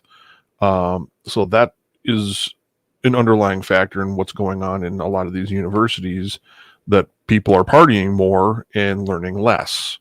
Yes, so sir. These are things that can lead to the problem and just compound the point of multiple sexual partners, leading to double and sometimes in some cases triple or even quadruple digits, which is never a good thing, putting your life at risk like that. Yes, sir. I'd agree with you 100% there. So let's get back into this article, though. In terms of where the 80% figure come from, I think I touched this one. Is perhaps, no, I did read this. Given further credence to the 60% being the most likely true figure, still kind of high, is the fact that ONS in the UK consistently shows that it comes to petitioning for divorce, it is 60% of women who do the petitioning versus 40% men. So men are still filing for divorce. There's no question there. But that's not really the point. I told you. I would like to know how many of those men petitioning fall into the I'm not happy category, and how many of them have found infidelity, financial issues, or Maybe any she's of the, spending all of his credit cards, maxing them or out. And shit. Look at her bio to the right of what you highlighted. Former again, I picked a controversial article to then roll into the other one. Former sex worker, former sex clinic worker, psychology degree. Oh boy. Currently work as a therapist, write about sex, relationships, and human rights. Okay, this tells you, for those of you not in the know that watch my channel either recently or maybe first time viewer, retarded. Never trust a woman that is a former sex worker to tell you anything other than how to spread her legs. But on that note, I want to jump back down to this. Hey, hang on. I want to jump. Goes along. Okay. Go ahead. Jump on. Sorry. No. Something Fresh and Fit talked about earlier today. One of the reasons why they do not advocate for guys doing prostitution is because when they do it so much, they become misogynists. While on the other end, the ladies of the night, they do it for so long, they become misandrists. Yeah, I mean, that's kind of where I see her point of view from the article is coming from, because we just looked at the stats, and she's finding every way to find some way to twist the data to make it not so bad, but it is that bad. Yeah. All right. Mr. E for the second fucking winning chat of the night. Thank you, sir. I bet she does. But here's where I had to laugh. It's not because women are less likely to be happy in marriage than men. I know Pop does this on the show, and I know you guys are woefully unprepared, but I'll do it anyway. 3, 2, 1. Bullshit. Absolutely bullshit. And the statistics don't pan that out. Men are far more likely to stay in an unhappy marriage than women, bottom line, especially if there's children involved. On that note, I think we can really just move on from this one. Let's get into the next one. Why women file 80% of divorces, not by a sex worker. This one comes from divorcesource.com. Okay. And there's a lot of backstory here. I'll skip past that a little bit. According to the National Center of Health Statistics, about 50% of marriages in the United States end in divorce, and about 80% of divorces are initiated by women. That 50% is often quoted and is probably on the high side, but it is illuminating that 80% of divorces are filed by the wife. The statistics suggest that more women are unsatisfied with their marriages, at least to the point of ending them, than men. Some marriages end for very objective reasons, such as physical abuse or addictions, which, by the way, I'm not against that. If you're dating married to a piece of shit, yeah, leave. I'm not against that. But again, no fault divorce would eliminate I'm not happy completely. Anyway, we'll jump down a little further. Of course, the news of divorce of a couple in a long-term marriage, 10 years or more, jolts family friends who are shocked to hear of a marital failure when it concerns a couple who spent more than a decade together. People wonder how the partners could have invested so much time into the relationship only to abandon it. Danielle Horwich, a licensed clinical social worker in Los Angeles, says, while there are no easy answers, there may be some obvious reasons behind the demise of a long and what appeared to be happy marriage. Okay. I'm getting into the reasons, hopefully, here. One of the reasons for the collapse of a long-time marriage could be that the couples lose connection with each other when the children are grown. Empty nester syndrome. That is somewhat possible, but let me tell you, I'm going to full screen myself. I'll make this very important point, because I see especially the propaganda on Facebook, social media platforms, Instagram, all that shit, and usually coming from women. Children come first. No, they don't. And this might be an unpopular opinion, even for some of you men in the audience. Your relationship comes first. There's actually an old quote my friend, his father used. He was special forces. He said, if you're not number one, you can't help anyone. In other words, look out for yourself. Make sure you've got your shit straight before you go and help anybody else in the battlefield. Same applies in a marriage. You and your partner are the foundation of that family. You are the backbone. If you are not putting your partner, your wife, or your husband first in that relationship before the children. And I don't mean neglect. I mean making sure that you have not lost that intimate connection, made the time for each other, kept the spark, kept the fucking sexual chemistry, kept all of that. Oh yeah, you're damned to destroy that family. And as a matter of fact, if you've put your partner last in that relationship because suddenly the children came first, the children are going to be raised in an environment where they see that and think that's normal. You do not want to raise children to think that the family dynamic is that the husband or wife comes last. They want to see a healthy, happy set of parents that know how to keep that spark alive within them, for lack of better terms.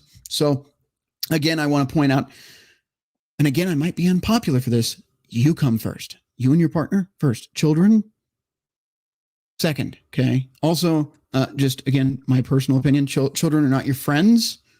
Okay. You raise them. You keep them from making terrible mistakes. You advise them along the way the best you can. But we're not playing friend.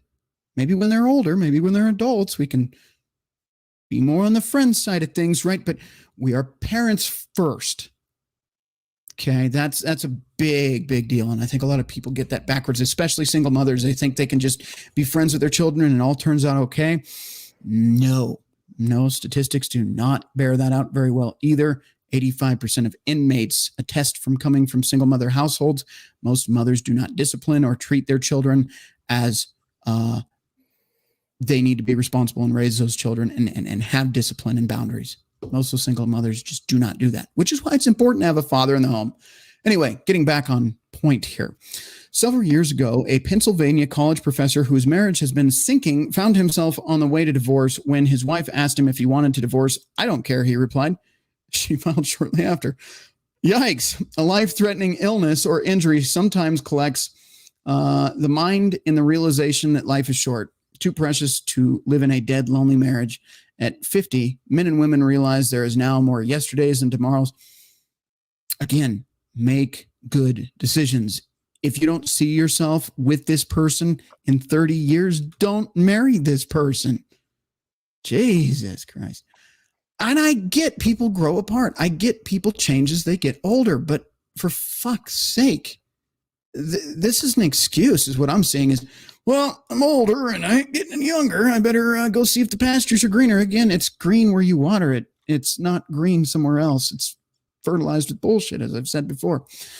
And we have the so-called golden years, which one of you is about to make a joke, seem bogus when confronted with the very predictable problems brought by time in anyone's life, declining health issues, caring for failing parents, and dealing with the death of loved ones, all become more common occurrences in midlife and require a great adaptation and coping skills for couples.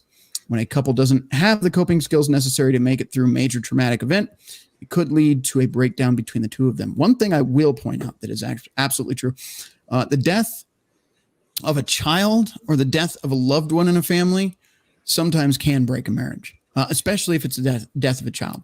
I will say that. Somebody did make the joke in the chat. I saw it. I knew it was coming. But yes, oftentimes there are things that make it incredibly hard to continue on a relationship or a marriage. And again, losing a child is one of those things. Gentlemen, your thoughts really quick before we jump back into this. Nothing here. I think you All pretty right. much summed it up. Okay. Yeah. Then we will carry on. Rigidity and inflexibility to new roles and new habits is often what leads to marriage to break in the midst of these changes, explains Horwich. Conflict is inevitable, yet how the couple manages conflict will be essential to their success. Absolutely. If you work together as a team, you communicate and you get through things together, you have a much higher likelihood of staying together. That's just common knowledge. I don't think that needs to be said. All right. Let's just get down here. And a husband can do a better job of keeping the wife happy. Biased much? Where's the other half of this? That's what kind of pisses me off. They never want to go that way, Rhino. Okay, how about this? We'll try this. How a husband and wife can do a better job of keeping both people happy. Here's how. They can tell each other they love each other. They can show each other they love each other. That's redundant as shit. They can talk and listen. Oh my God, this is so, I can't do this. I can't fucking, this is trash. This is trash. You know what you want to do if you want to keep a relationship together? It's easy for men because give us peace. There it is. It's okay. simple. If you as a woman want to keep, he's right. If you as a woman want to keep a relationship going strong, peace is number one. We don't want to come home and be nagged or argued with or fucking told about the honey-do list for the 6,000th time this month. Fit, friendly, feminine, faithful, and I'm missing one. Fertile. That's very important, isn't it? If you want a family and kids, anyway. Maybe fertile is important to some of you, but for most of us, it is. There you go. Those 5 things. And peace adds 6. So Wait. 5 F's and a P. That's all you need. All right. I want to ask a question to the panel. And Mhm. Jackal, this includes you, even though I know you're not going to participate. Of those 5 F's, would you all agree that the first 3, fit, feminine, and friendly, will get you in the door? Faithful will actually get you to keep a relationship going, and fertile is what you need if you want that family to actually continue past your generation? Dude, fuck yeah. You nailed it. I don't think you can say it any better than that. Nope. Yeah. I mean, when I was younger, and it wouldn't have mattered, but I think we all kind of go through that phase. Now that I'm older, now that I've been screwed over a lot more, those first 3 things will definitely, it'll get my attention now. Yeah. The others come, well, the faithful will come, as relationship goes on. Fertile, that is either you are or not. So that is, Yeah. Anyone else? I Nope. would just say that those first 3 are just your foundational 3 F's. There you go. Fit, All right. feminine, and friendly. Those are all just Oops. how to be I would say just a normal member of society. You want to stay fit because it's not just good for your chances of getting your foot in the door and at least having a chance of being picked for breeding, but it's also just out of your own. He's so good with words. It's out of your own interest of health. Yes. You want to stay fit because if you haven't looked at the number 1 cause of death that isn't a fudge number regarding the coof as they want you to think, it's obesity. It's heart disease. Absolutely. It's The number tied one to leading healthy lifestyle. You want to stay fit just for yourself at the very least. No. Feminine and friendly. Sorry for cutting you off, but those are just the basics.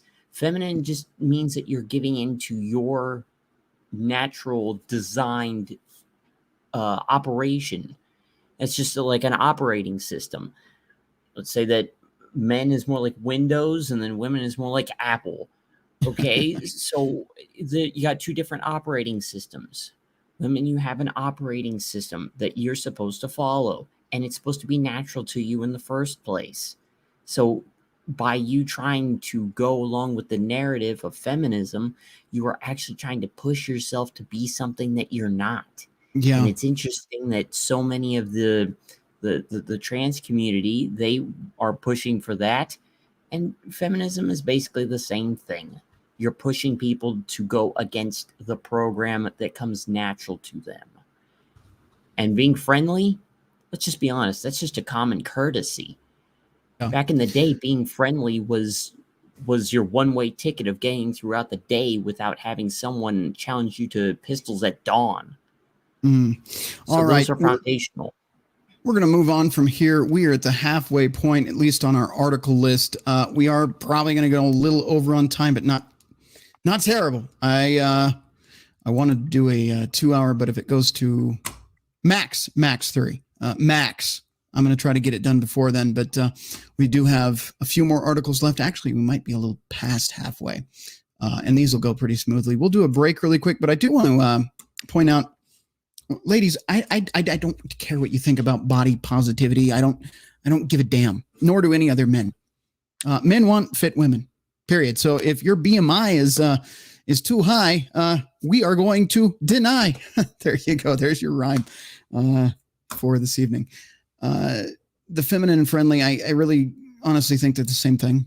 And we could actually probably get rid of friendly and just keep it in feminine, because femininity comes with that friendly nature. Because you're not a hard-headed masculine piece of shit to deal with. So feminine.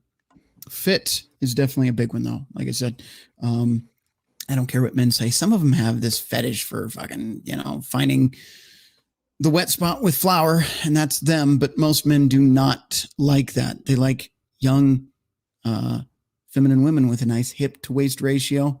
Obviously, there's some things you can't control, but a nice toned body is something nice to look at. Just saying. So there you go. There's your tip. There's your life tip. Stay fit, stay feminine, be friendly. There you go. We're going to go into a break really quick. When we get back, we're going to discuss really quick the common reasons for divorce. And then I'm going to maybe try to tell you there is hope on the other side of this. So I'll see what I can do. Trying to figure out which break to pick this time. There are so many. Damn it. You know what? Let's just roll a regular one instead of being ridiculous tonight and just get a deep fake out of the way.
We're back.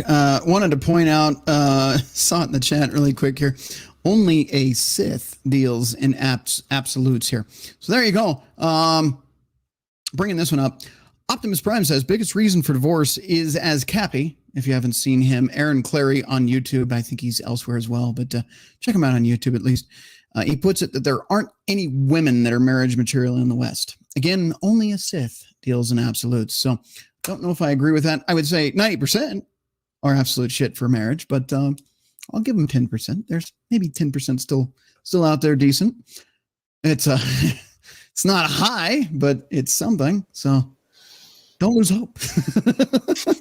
It's not great. But here we go. I'm trying to wrap this up and turn it around, and still giving you guys terrible odds. Here, let me get into this. Cause of divorce, 13 of the most common reasons. What do you guys think the number one is on the panel?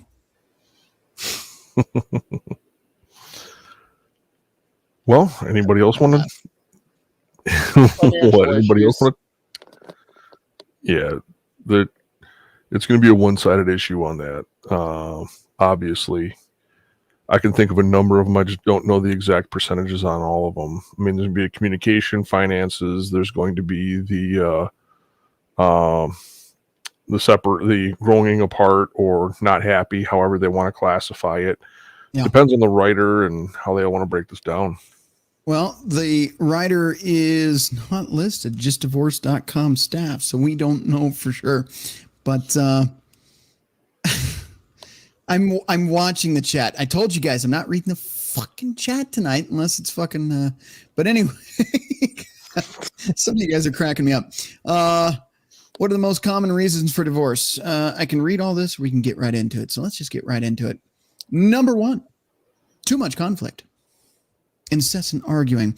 According to psychologist Dr. Howard Markham, how you handle conflict is the single most important predictor of whether your marriage will survive. Constant conflict, bitter battles, and going to bed angry every night are no one's ideas of a healthy marriage. If your wife does this thing, or your girlfriend does this thing where you go to bed angry, let's say you are cohabitating because you did vet and you did date her for 6 months to a year before you even considered moving in with her at minimum. If she does this going to bed arguing with you thing and stays mad and she gives you the cold shoulder and lays on the other side of the bed and doesn't let it go before bed, I hope that lease expires very soon, and I hope it's not a home that you have a long-term commitment, because you're going to have to file an eviction because that's over. Okay. If she's one of these fucking women, she is absolute trash. If you can't resolve your arguments before bedtime, and I get it, maybe there's fucking ill feelings depending on what it's about, but if you can't resolve things before bedtime, it's waste of time. And I can tell you from experience, it is a huge waste of time. That is not just my speculation. All right. Number 2. Lack of commitment. Shocker. If she's fucking the pool boy, or maybe you are, if you're into that kind of thing, that's a sign for failure. A happy and healthy marriage requires commitment from both spouses. You don't say. Both of them? Unfortunately, it only takes one spouse with a lack of commitment to the relationship to doom the marriage. If one partner isn't fully committed to the other, then the marriage will eventually suffer. Okay. Let me get into this really quick. I want you to understand the importance of, again, vetting. You need to know her past, or his past, if you're one of the 3 ladies watching. You need to know if there's been any infidelity, any cheating, and I know we don't really talk about this on this side of things, but emotional cheating. Maybe she's texting some guy while she's still in a relationship, that kind of thing. The most easy way to predict future behavior is to look at past behavior. And if she is willing to cheat in her past, or even to be with you, there is a high chance, not always, but oftentimes, there is a high chance that she will do the same to you. Okay. So keep that in mind. Okay. Number 3, kind of repetitive, but infidelity, extramarital affairs. Again, that goes back to the pool boy. Or the boss, or the coworker, or the friend. Oh, gentlemen, don't be fooled by the friend zone thing. Be very aware what her circle is. And again, before you even date her, before you commit, make sure you've set those boundaries. If, for example, and I'm being very serious here, you have the option to do so.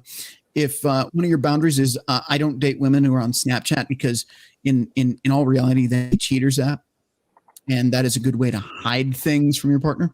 And you're not okay with that? Look at that. You don't agree with it? Okay, fine. I'm not willing to commit to you, but it was good knowing you. Same thing with social media. This is, again, up to you. You set those boundaries. If you think it is unhealthy for people to be on social media and she is on Instagram showing her ass, and you say, I'm not really comfortable with that. And if I'm going to date you, first of all, if she's doing that, you shouldn't even consider her as a partner. But you can say, hey, look, I'm just saying, this is what I'm not okay with. And if you're going to do that, then I'm out. I'm not going to go any further with this. You have a nice life. Hope you find somebody else, but it's not going to be me. That's not being controlling. That's not being an asshole. That's not manipulation. Women love to pull that fucking line on you. Well, he was controlling, narcissistic, abusive, and he didn't like me going out and partying with the girls on Saturdays. There's a reason. Game knows game, as we talked about in last week's video. A man knows other men's bullshit. And if you're hanging around a bunch of dudes, going out ladies' nights, going to Cancun, fucking on Snapchat all the time, we know. We're not stupid. And most men don't want promiscuous women, just saying. Let's see. Going into this a little bit further, discovering that your spouse has been engaging in extramarital affairs makes you ask these 3 questions. Why? Can my marriage survive this betrayal? No. The answer is no. It's just no. Okay. Can I ever trust my spouse and partner again? Answer is no. For $3,000. Am I willing to work on my marriage? No. Oh, Partner's infidelity the last straw? Yes. Yes. One was finally right. That was the only part that was right. That was the final straw. You leave. And you never date somebody that is admitted to cheating in their past either, or has a high body count. That's men or women. If he has a high body count, he's probably not a good partner either. Lack of emotional and or physical intimacy. Okay. I definitely can understand this one. And this is this can be men or women, but sometimes it's weaponized. He didn't take out the trash, so he's not getting any mouth hugs for the next 3 weeks or anything. Emotional and physical intimacy grease the wheels of a smooth running relationship. I like how they kind of made a lube joke there. When they're gone, however, serious relationship issues often take place. In other words, if you're going to be in a relationship and you want to be in it long term and it's healthy and it's happy and everything's good, sex is important. Okay. Communication breakdown, anger, resentment, sadness, loneliness, infidelity, and greatly diminished self-esteem are often the most serious issues. Left untreated, they can irreparably damage a relationship and pave the road to divorce. You know what's funny? I'm actually going to agree with everything it said here. All of these things will actually lead to a breakdown of sexual intimacy, communication breakdown, anger, resentment, sadness, loneliness, infidelity, of course, and lack of self-esteem. These will all cause the intimacy to fall apart. You know, the really funny thing, but also add trust issues to that. MGTOW, what were you going to say? you know, the really funny thing on that, think back to the second Star Wars prequel. Mhm. Anger leads to fear, fear leads to pain, pain leads to suffering. What'd you just read off? Absolutely. You're absolutely right. So in There you other go. words, a bad relationship is the path to the dark side. I mean, I can't argue with that logic. That's absolutely true. All right. All right, trying to make it a little lighter here. No, you're fine. I would agree. I would absolutely agree. I think it's a very good correlation there. When emotional intimacy is low or non-existent, your sex life will probably suffer as well. When you feel emotionally distant or disconnected from your spouse, your marriage may become a sexless one. Yes, absolutely. And I know a lot of you, including myself, we've all gone through that. And it's not always the woman that does it too. Sometimes the man just, you know what? We've had too many arguments and I'm just no longer interested. It happens. It does. And it's unfortunate, but that's why it's important not to let that shit happen and have the communication and work on things and make sure we don't get to that point. Okay. Oh, that rolls into this one quite nicely. Communication problems between partners. That was very well tie in here. A breakdown in the lines of communication is one of the biggest predictors of divorce. Couples who don't communicate well cannot resolve issues together and tend to suffer more misunderstandings and hurt feelings than those who have learned how to resolve conflict respectfully. Good communication is physical as well as verbal and is required for almost everything in a good relationship, including sex. Couples' finances, whether or not to have children, areas of disagreement, and other sensitive topics unhappy couples deem too dangerous to discuss. There should never be a too dangerous to discuss, Jesus. An inability to communicate turns problem-solving sessions into shouting matches, which will eventually kill love, intimacy, and respect in your relationship. To make it through the inevitable tough times, you must be willing and able to talk about what's wrong and not working and decide together how to resolve these issues. Solid article. This is divorce.com. I mean, there could be a spin in here somewhere, but I'm not catching it yet. This is very well written. Number 6, domestic violence, abuse by a partner or parent. I really don't think we need to talk about that more. If you are facing any kind of violence, physical, emotional, whatever, in your relationship, or you have children, they're facing abuse, physical, emotional, go. I'm not going to ding you for that. Like, get the hell out of there. That's a bad situation. Opposing values or morals. Again, why the vetting process is very important. Okay, you would have figured this out from the very onset before you committed to this person. All right.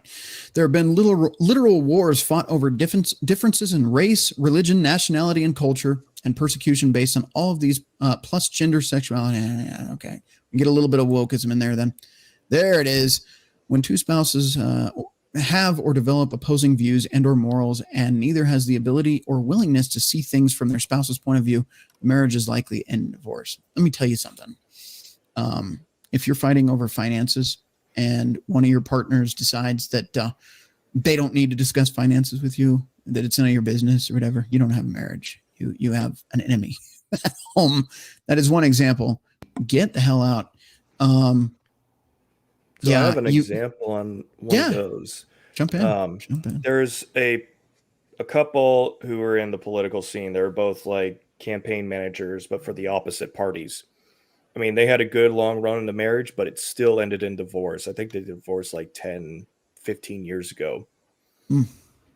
But it just shows that even when you have such polarized differences, they don't last forever. It will eventually end. Absolutely. All right. Jumping back in here. She believes... Yeah, okay, there's some wokeism. I knew it would happen. She believes in a woman's right to choose... I have my thoughts on that. I'm not going to say it tonight. And he believes life begins at conception. His best friend is gay and his wife is homophobic. Well, that's a given. That's not going to work. They fell in love despite their religious difference. Nope. Again, vetting is so fucking easy to do. It's not like this complicated mystery. Do you like Jesus Christ? Oh, so do I. Oh, well, no, she's an atheist. Maybe it ain't going to work, you think? Fuck, just ask the fucking questions. It's not the fucking what's your sign and what's your favorite color. It's like, do you share the same things and values and morals that I do? It's pretty fucking easy shit. It does take time. People put on a front, and sometimes they'll agree with you just to have the opportunity to be with you. You got to watch for that shit. That's why you wait a few months before you go, I'll fuck that, or commit to it at least. Some of you are going to fuck far before you commit, but that's a different story. But those differences are tearing them apart now that they have children. Yeah, no shit. When you're in love, you tend to overlook or rationalize red flags. That's what I'm saying. Take the time. You'll see the red flags for what they are, and you can make rational decisions before you're all wrapped up in emotions and you try to make it work. Jesus, don't do that. This one is important. Number 8. Let's just move right along. Addiction. Alcohol, drugs, gambling, or sex. Okay. There are many different types of degrees of addiction, and many top professionals, politicians, business people, doctors, lawyers, portfolio managers, actors, athletes, name a few, have been able to hide their addiction. Didn't need to know that. That's irrelevant to this. Their spouses may be blissfully unaware. Okay, sure, they might be hiding alcohol, but we don't care who it is. Just yes, they might be hiding an addiction, willing to look the other way in return for lifestyle, economic benefits, or gaslighted into believing they're crazy to suspect their spouse's addiction. Yeah, gaslighting's another one. If you, that one's harder to vet for prior to committing to somebody, because a lot of the times they'll bait and switch you. But if you pay close attention, there are, and I'm not going to cover it here tonight, just because of time, but there are ways to get that person to gaslight you, to kind of test them into doing it, so to speak. And you can catch them doing it. If they do any gaslighting, here's an example. You may have argued about something very specific at one point in time. Maybe it wasn't a huge deal, but later on they said, I never said that. And you remember specifically the sentence they said, I never said that. Run, because that's a person who's going to gaslight you throughout your entire relationship. Another example of that one, Rhino, is when you initially set boundaries and then 6 months later they violate those boundaries and say, oh, you never said that. Yeah. You are absolutely right, sir. So a shit test? Yeah. Shit. Well, every woman's going to shit test, but yeah, that's one of those that's a warning sign more than a shit test. Women will shit test you all the time. Here's a fun shit test. There's many. You can look these up again. Rational Male actually covers shit tests. Rollo Tomasi, if you're not sure what the Rational Male is, you can pick up the book. I'm going to plug him too, because I don't have any hate for him, even if he has hate for the newer content creators in this space, but I have no problem with him. He talks about shit testing all the time. Here's an example of one. A woman will be interested in you and be like, what if I just want to be friends for a while before we actually commit? Okay. You don't do that. Well, I really want to be with you. No, okay. That's the shit test. If you say, no, I really want to be with you, babe. you failed the shit test. Don't fucking do that. Okay. Shit tests are going to be common. You're going to see them for the rest of your life. If you're with a woman, that's bottom line. She's going to do it until you die. So be prepared for that. That's just how they are. It's like the raptors in Jurassic Park. They test for the weaknesses in the fences. Yes. Women will do that to you constantly. Just be on game with that. Stay in your frame. You'll be okay. Don't ever let her fuck with you. And sometimes she'll push buttons just to see if you can get you angry. Don't fall for it. Just, all right, cool, whatever, walk away. That'll piss her off, but you win. So your shit test failed. Anyway, 10. One spouse not. Did I skip one? I feel like I skipped one. Yeah, no, it's kind of redundant though. Number 9, absence of romantic intimacy or love. This one is far too common given how busy and stressful our lives are, especially when you add driving the kids to, yeah. That one's redundant. Make time for your partner. Keep it spicy. Keep doing the date nights. Keep making things interesting and fun and new. You should be okay. One spouse is not carrying their weight in the marriage. Are we going to talk about gender roles, or is this a feminist ideology? We all know marriage is like this. Go ahead. No, I just said yes. Yes. We all know marriage is like this. Both spouses work full time, but only one of them takes responsibility for grocery shopping, cooking, and household chores and child rearing. Vetting. I say this over and over again. You can have a happy marriage. You can find a woman in the Western cultures to marry without being a passport bro. If you vet for all of these things, ask her, how do you feel about, let's just read them off. How do you feel about grocery shopping, cooking, household chores, and child rearing? If she answers to anything outside of what you believe is right for you, next, move along. You see how you do that? That's how you find a wife and not a headache. Over time, the spouse whose work doesn't end when they get home can build up a powerful resentment. Again, we don't need to go into this. Vet. If she wants to be that pain in the ass that fights about it in 6 months, just don't bother. Financial problems and debt. Money has been tight for many couples over the last few years. No shit. You think? Thank you, Biden. The entire administration, to be honest. Arguments about money can become nasty and vindictive. And if a couple lacks communication skills to discuss their financial problems calmly and rationally, that can be a reason for divorce. Mm-hmm. Okay, sure. We'll move right along. Marrying too young. Again, we've argued that. I've argued that. And I'll if I don't like what it says here, we'll argue it again really quickly. A study from the University of Utah suggests that the perfect age to get married is between 28 and 32. Really? Both genders are exactly the same and have the exact same fertility window and the exact same reasons for getting married and provisioning and building wealth. They're exactly the same, both people, right? Because women and men are equal. Yes, I am going to argue with this. Women, I would advise you to figure it out early. 18 to 25 is your ideal and optimal time to figure it the fuck out and get married. Men, I would hold off until 30, maybe even 38. That would be my advice to you. Gentlemen, agreements, disagreements? I agree with you. The older I get, the more I agree with that statement. All right. Fair enough. About 40. I'm not even going to read the rest of that because it's based on bullshit. Let's see. A lack of shared interests, incompatibility between partners. Number 13, self-explanatory. Vet. Do you like Star Wars? I've never seen Star Wars and I don't like sci-fi. Next. You know what I mean? It's that simple. Do you like football? No, I don't like sports. Incompatible. I mean, even little things like, guys, give me an example. What's something that you look for that you like that you would want to be compatible with a partner in the panel? I like to hunt and fish, and I won't date a vegan. There you go. Yeah, I wouldn't date a vegan either. God, that'd Fair be boring. enough. Guns in the house for defense. Oh, yeah, she's anti-gun and you are a 2A guy? Absolutely not. This is going to sound a bit on the strange side, but the ability to appreciate art in various forms. I actually agree with that. Yeah, absolutely. And this goes back to my time in the military. I've always believed that a soldier who can't appreciate some form of art besides rap music or any other kind of music for that matter is nothing more than a well-trained thug. And I am not picking favorites tonight. I fucking promise. But Mr. E for the third time tonight. Women are mimics when it comes to those things. You know, you're absolutely right, sir. And I'm going to touch base on that really quick. A woman that sees you as a high value man is going to follow your lead and is going to show interest in the things you're interested in and naturally follow you and submit in that relationship. So yes, she will mimic you. You're absolutely right. Maybe she's never seen Star Wars, but all of a sudden she wants to watch every goddamn movie that ever existed that relates to Star Wars, even the shitty ones Disney made, just so she can understand what the fuck is going on and why you're so mad at Disney. She will mimic. You're absolutely right, sir. So I agree. Gentlemen, back to you on the panel. Sorry. For me, it would be wanting children in the future. Yeah. Yeah, that is a big one. That let me God, you all bring up such great points.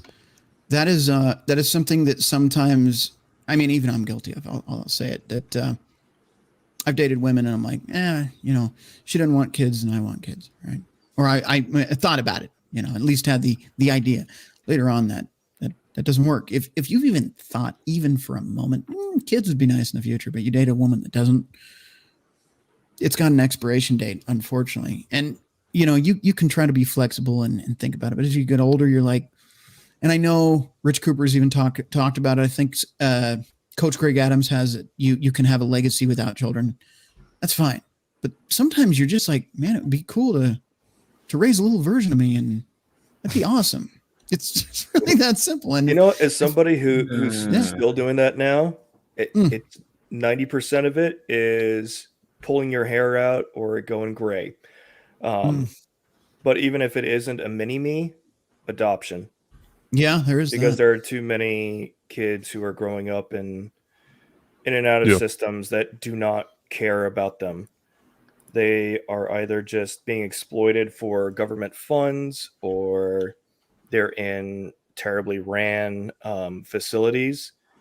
Mm-hmm. But if you can provide them for X many of years, a steady, stable path on how to become an adult, whether that's from an infant or adolescent or teenager, you're doing something better than whatever situation that they are in at that current time.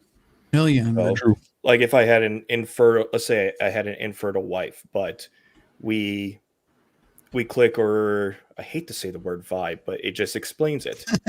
We vibe so much. Yes. Yeah. Unfortunately, it is a good explainer, but like say they're infertile. Well, either we're going to adopt or we're going to discontinue.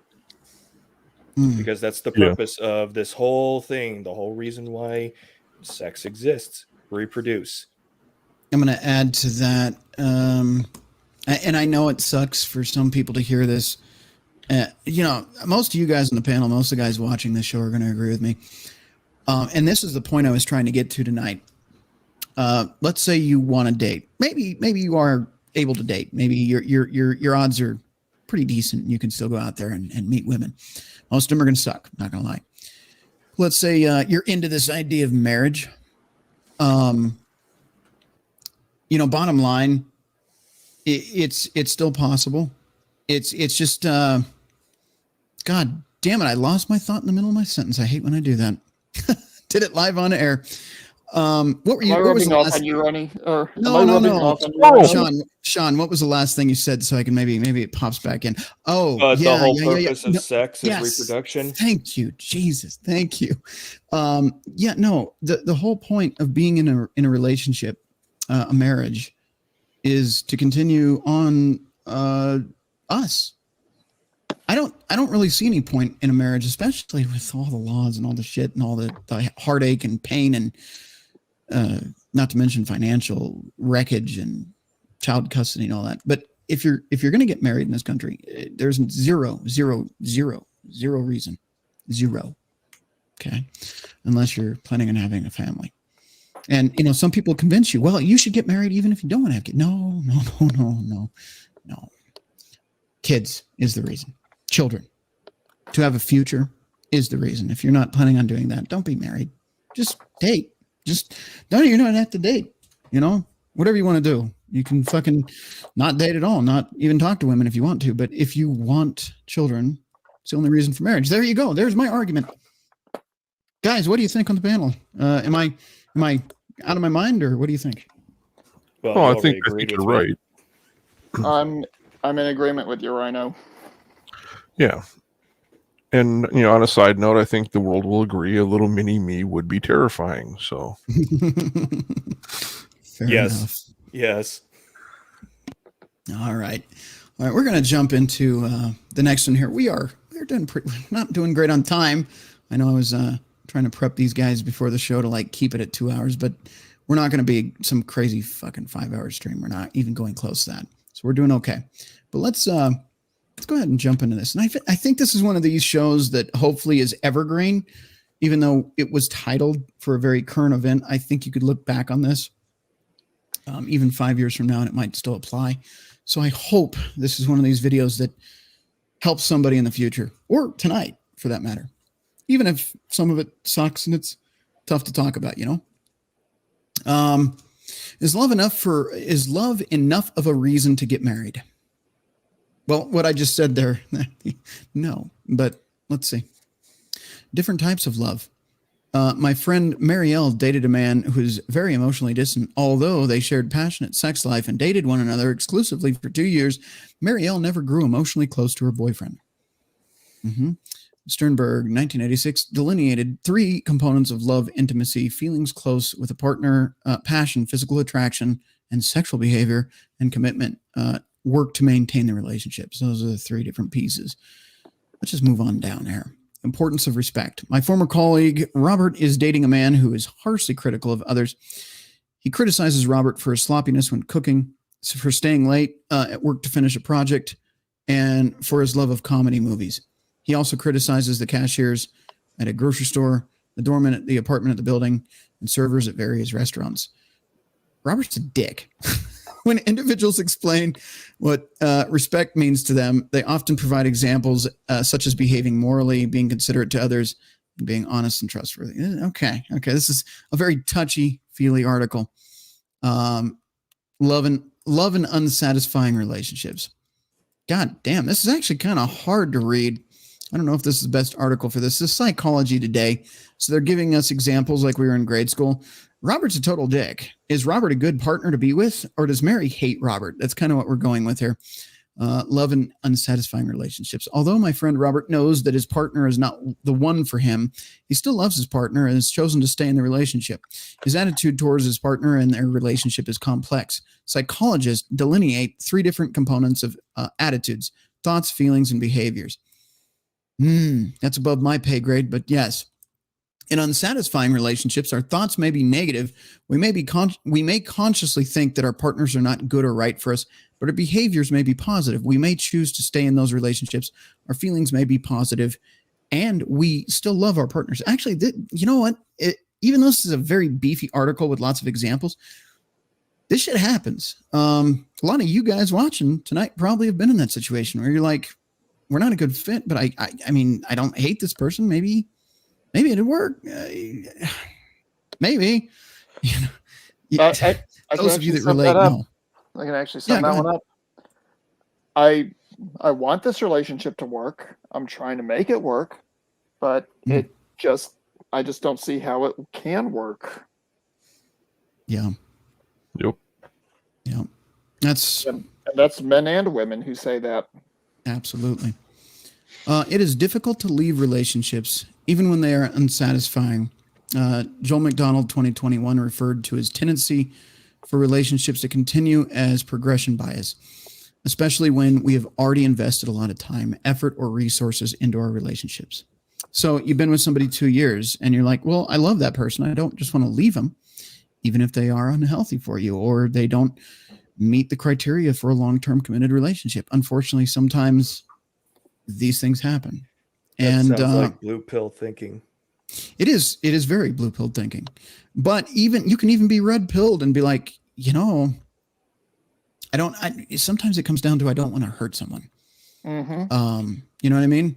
You don't have to be blue pilled to feel that way. You just don't want to be a fucking asshole. Love may follow, not precede marriage. Just as love may not be a reason to get married in many cultures, the absence of love may not be a reason to refuse marriage.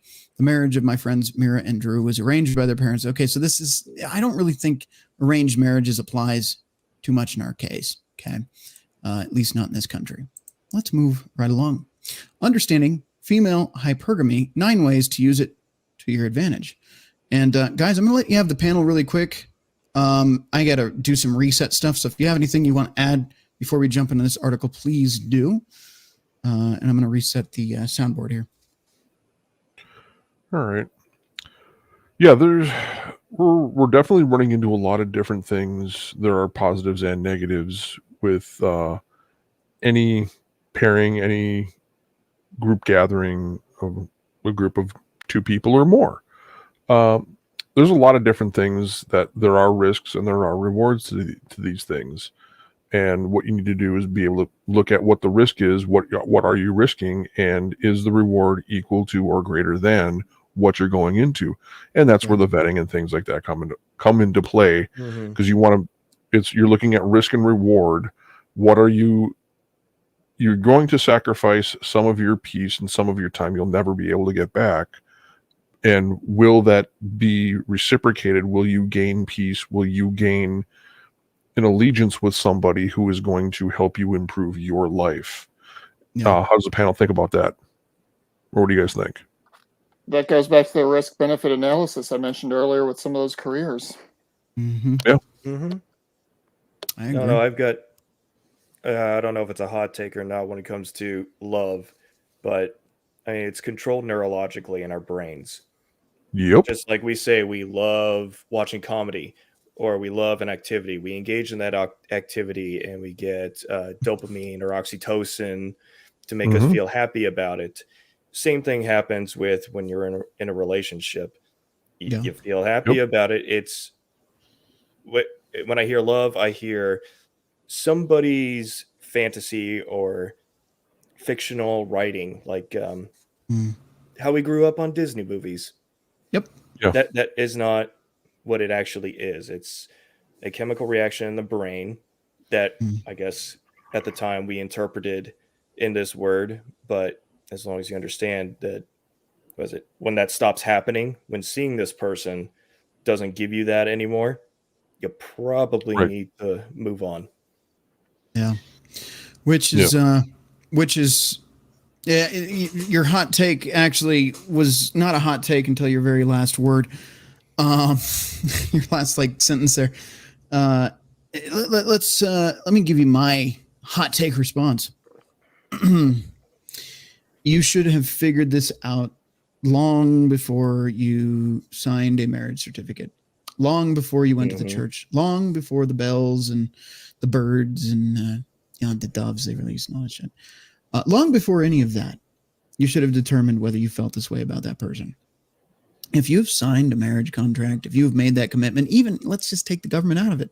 If you've made that commitment to your partner before God, if that's what you believe in, or maybe you had another ceremony, but it's still tying the knot, so to speak, it now becomes selfish for you to, well, I guess now it's time for 10. You should have figured all of that out prior to that final commitment. Marriage is and I know, again, this is in the red pill manosphere area, but I'm going to say it anyway. Marriage is one of the most important decisions you can make.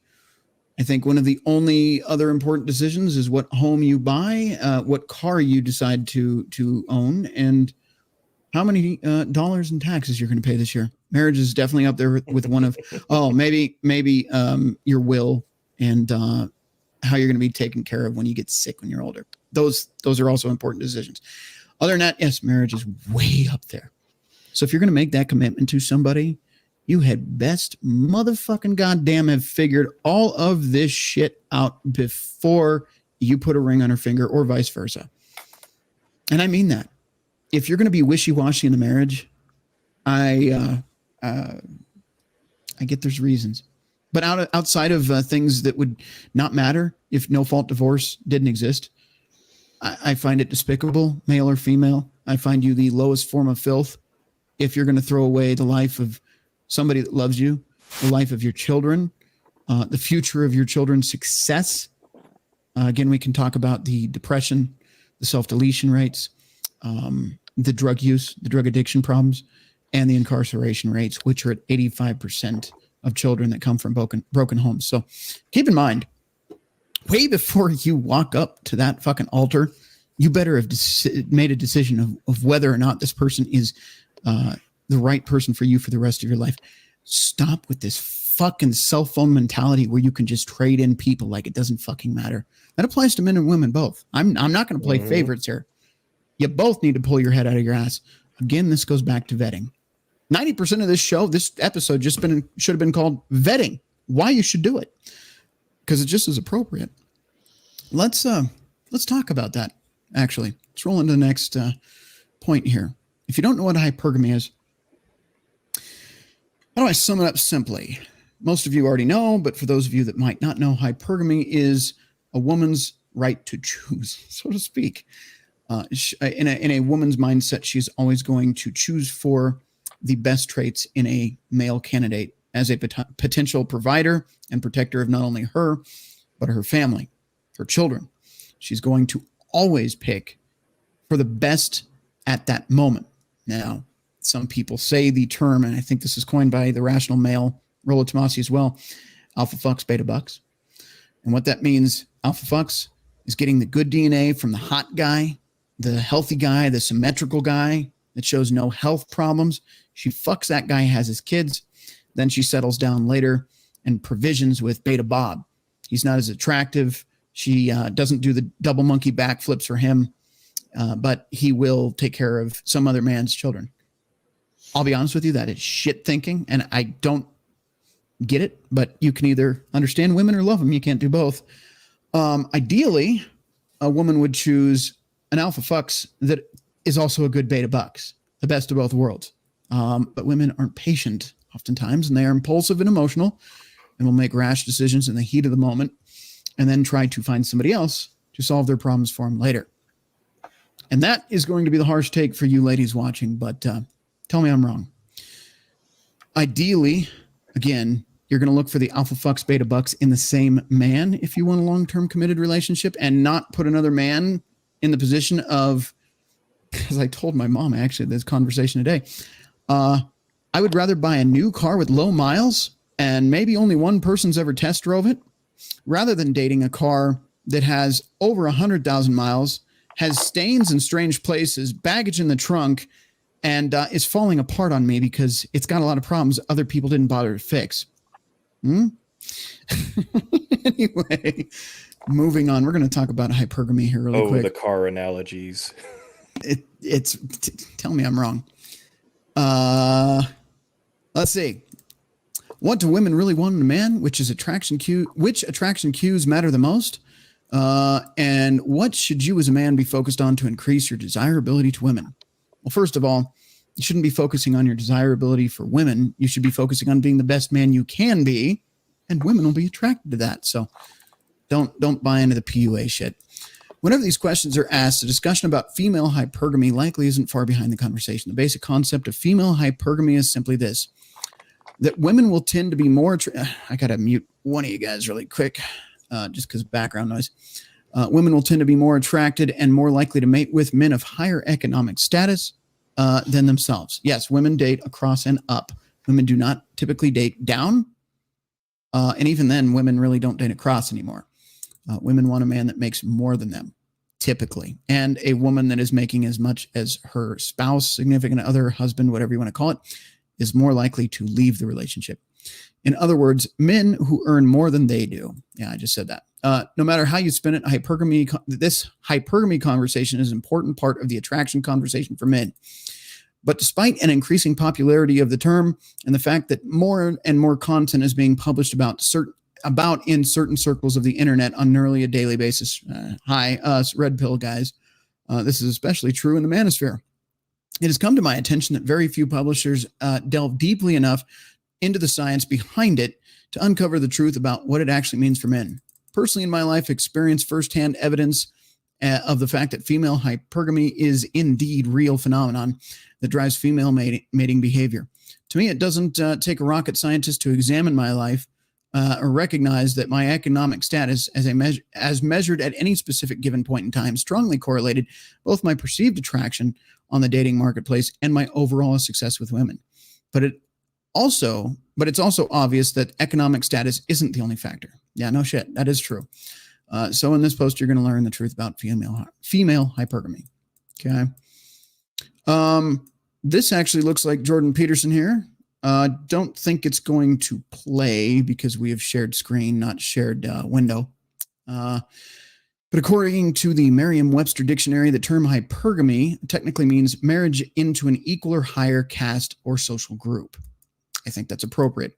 Nowadays, the term is used to define the observed, evolved behavioral tendency for a heterosexual female to be attracted to, mate with, and marry men of higher economic standing. The history of hypergamy is an interesting one. The term hypergamy and hypogamy, the act of marrying someone at a lower social economic class, both have Sanskrit roots. We don't need to really get into that too much. Does hypergamy really exist? The interesting thing about human economic hypergamy is a lot of people deny that it exists for a few different reasons. Here are two primary arguments. Argument one, it's not a gendered behavior. False. Some people say that both men and women have hypergamous are hypergamous in their own ways. Therefore, claim that it's an evolved, inborn female behavior is erroneous and only serves to falsely paint women as gold diggers. Men can be hypergamous. Men can monkey branch. If you don't know what monkey branching is, it is the act of finding another partner before leaving the one you're with. Men can do it, but it's very rare, and I wouldn't say hypergamy is at play there. Men will date down. Actually, a man has no interest in whether you're a doctor or a lawyer. He will fuck the McDonald's chick just because she's young, fertile, friendly, fit, faithful, and all of those good things, right? She didn't have to work. So in some cases, and a man will find her more attractive than the doctor or the lawyer or the real estate agent. In other words, proponents of this particular criticism believe that women don't marry up because that's what they find attractive, but because for a long time, that was the only tool available to increase their social standing. No. Equality has proven that wrong. Feminism has proved that wrong. Let's just skip on down here. How long is this? I see that scroll bar. It's tiny. Yeah, it's very, very long. That's why I'm going down. That's what she said. we can probably sum this up really. Tell you what, here's what I'm going to do. For those of you interested, I'm going to post it in the chat on all three platforms. Whoops, I pressed a weird button there and fucked everything up. Never done that before. Article sounds like it could be its own stream by itself. It could. But I gave you some idea of what it means, and we're going to leave it there. I also opened up a Control B, and I don't know how to close it, and I fucked up. So I have a Control weird B window again? and window thing. Oh, maybe. Control B. Oh, thank you. It works. Thank you. All right. Link to that article, which is actually quite detailed, is in the chat. So you can check that out for yourself. It is from theadultman.com. And I think it's pretty well written. It's just very, very, very long. So let's move right along, shall we? Yes, this one actually is interesting. Marrying women 15 years younger maximize men's evolutionary fitness in historical Sammy. All right, most men marry younger women. This has been attributed to men selecting young women due to their high reproductive value and preferring older men due to their wealth and high social status, such as mate preferences have been suggested to be adaptive. But despite a flourishing number of studies on mate selection patterns themselves, little is still known about their actual fitness consequences. We examined how age difference between spouses who married only once. Let me see if I can fix something here really quick. Stand by. Little is known about actual fitness consequences.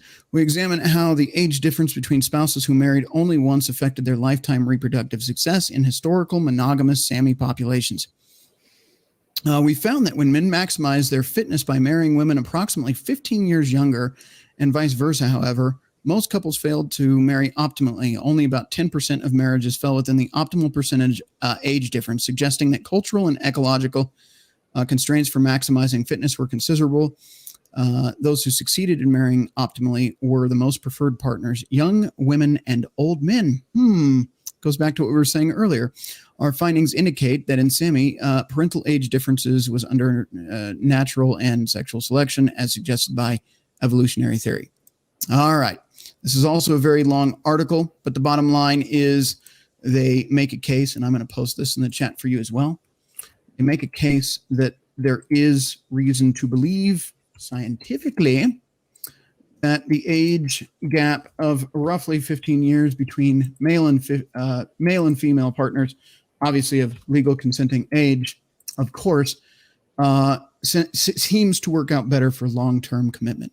So there you go. There is that in the chat for you if you want to check that out. But interesting to say the least. This one I'm going to throw in the chat for you too.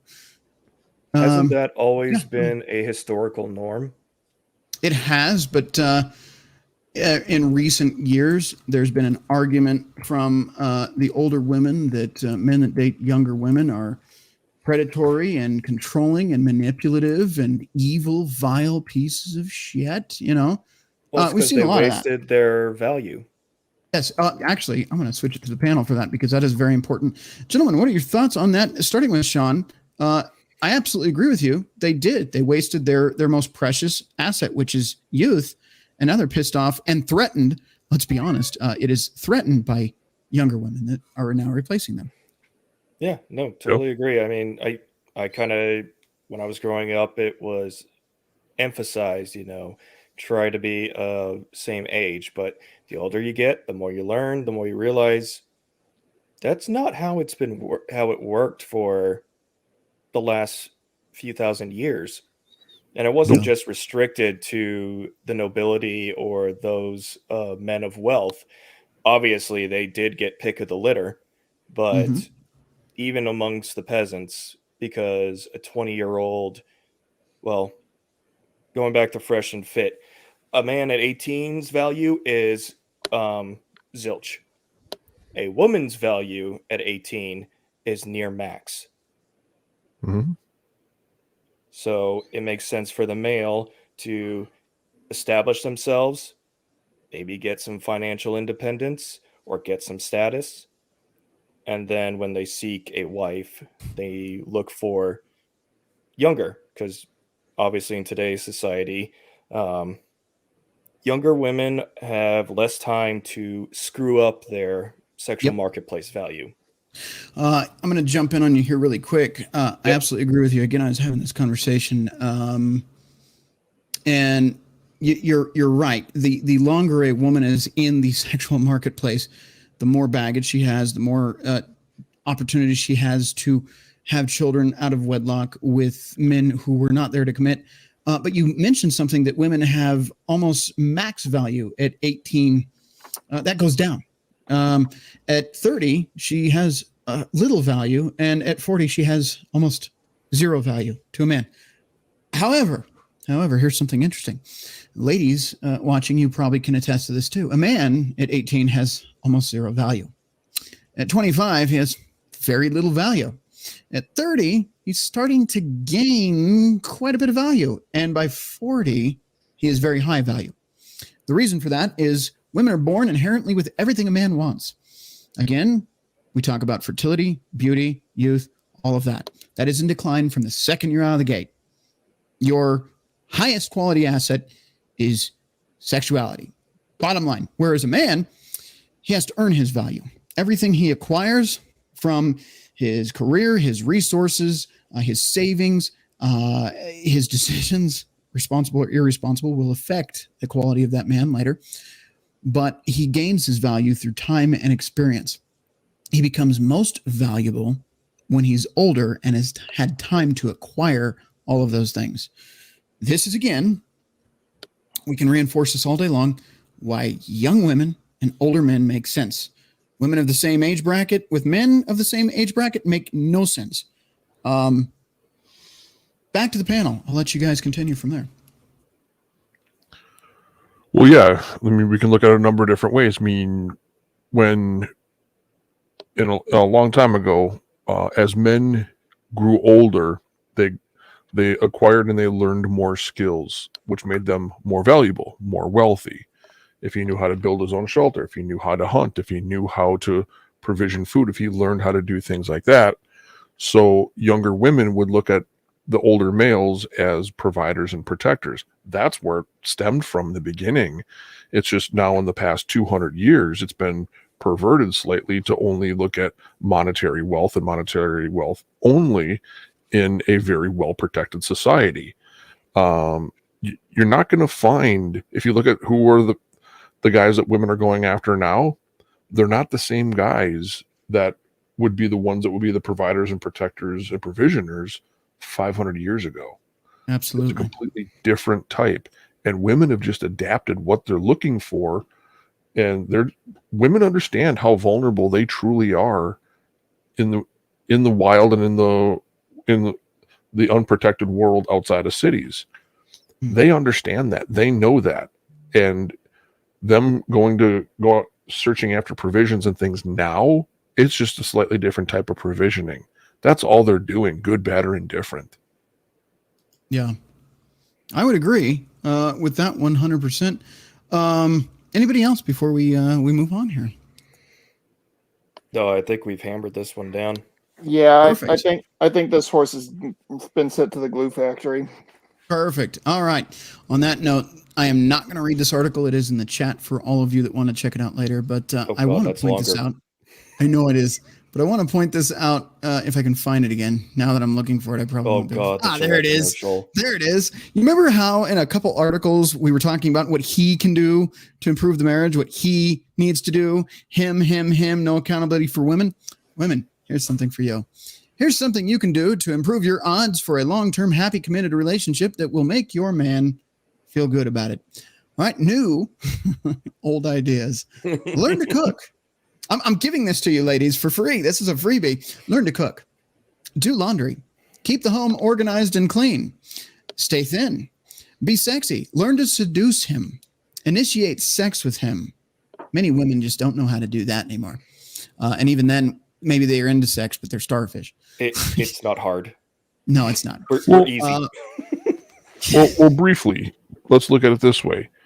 Women are trained and taught in modern society how to get a man. They're not they're not taught how to keep one. Yep. They can get one.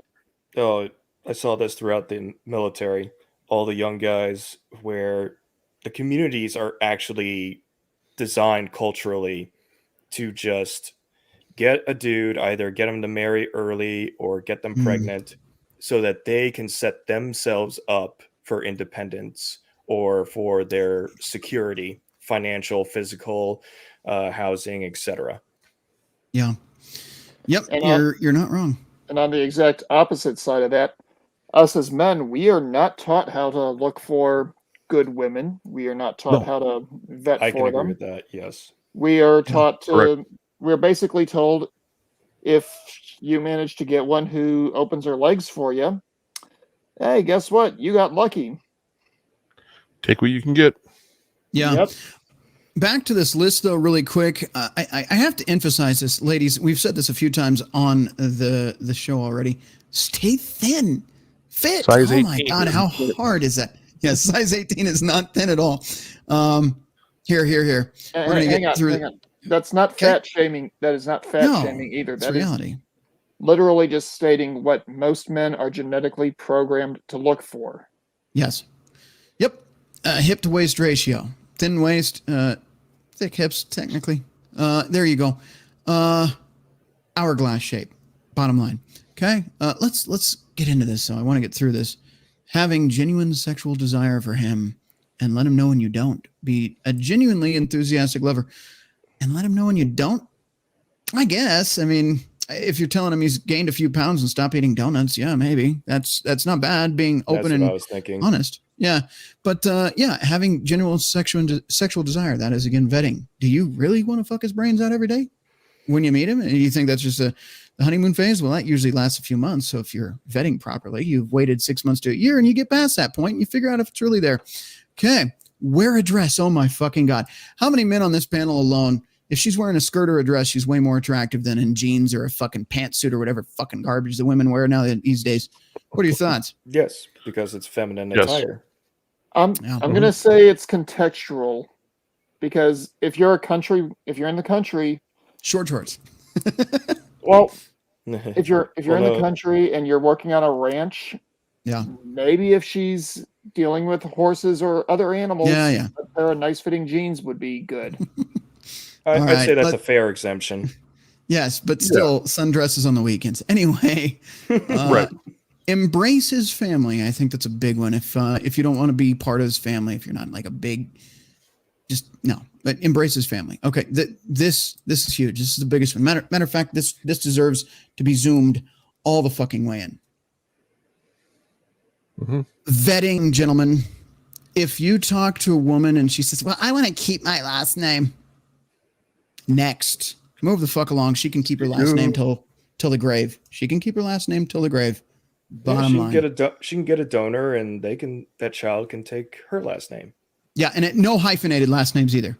Bottom line, that's boundaries. And maybe you feel different. Those of you watching, for me, that's a deal breaker. You will take my last name, or you will not be in my life. That's it. All right. Have a job, but not a career. We talked about this tonight. I'm going to keep that zoomed in a little bit. Have a job, not a career. Strong, independent career women, 40 to 80 is a long time. These things are the same. Trust him to be your source of security. Yes. And as a matter of fact, more importantly, don't trust another man that he's just a friend to be a source of security. And men, if you find out she has one of those men that she can't let go of, again, vetting, next her. She shouldn't have any other men to be a shoulder to cry on. That's a dick to ride on. They need to embody that. Yes. Embody that security. 100%. All right. Encourage him when you face challenges. Absolutely. Reassure him. Absolutely. And it takes 5 seconds to do. Play with him and play with them. Yeah. I definitely agree. There you go. Ladies, there is your advice. You know what? I'm going to do this for you really quick. We're going to full screen this for gentlemen and ladies. Go ahead and screenshot that now. If you want to send that to your significant other at your own risk. But yes, absolutely, ladies, there is your advice from Red Pill Rhino for this evening. From the Rational Mail, actually, is the original source material. So there you go. We've included it in the chat as well if you want to read the whole thing. It is called An Essay for Women. You can read that, therationalmail.com, an essay for women. So there you go. I think one more thing should be added to that list. Sure, go ahead. Spend a significant time off of birth control. Ooh, you know what? I'm gonna tell you something. I'm gonna add to that, and I absolutely agree. Because I think you know what I'm talking about. Yeah, no, this is gonna sound counterintuitive. Gentlemen, buy a box of condoms, and I'm gonna get to this really, really fucking quick. Have her go off of birth control for a while. Don't slip one by the goalie. Be safe. Do things the right way. She actually, it's been found that women during ovulation are going to go through feelings of wanting much more strong masculine men. Other times they're going to want softer, sensitive men the rest of their cycle. But when she's on hormonal birth control, she is attracted to a different type of man than she would be off of birth control. Oftentimes it would be a sensitive, softer type of man when she's not on birth control. She's going to want a more masculine, dominant type of man. Take the chance on that. See how she reacts off birth control. If you notice she's not as attracted to you as you thought she might be time to next. Yeah, that's what I was going to go with, Nate, because what Rhino just said, that's a new one for me. But from what I remember is when she goes off birth control, the man's scent is going to change. And sometimes they'll realize that it is putrid and not what they want. Well, it's not that the man's could be another vetting thing is to make sure if that relationship is going to work, because at some point they're going to go off birth control.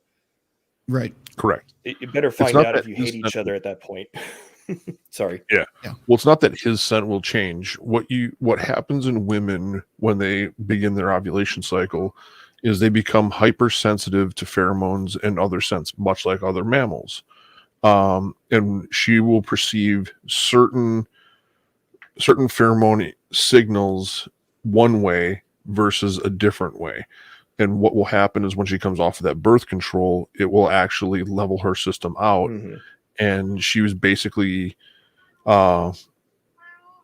masking the true scent of who he is as a man. Because if you look at it, women, their sense of smell is actually greater than a man's, and they can pick up on those pheromones and things like that. That's why you'll notice sometimes women will walk in the room, they'll take a big deep breath, and you watch their eyes kind of flutter and roll back. They smell something.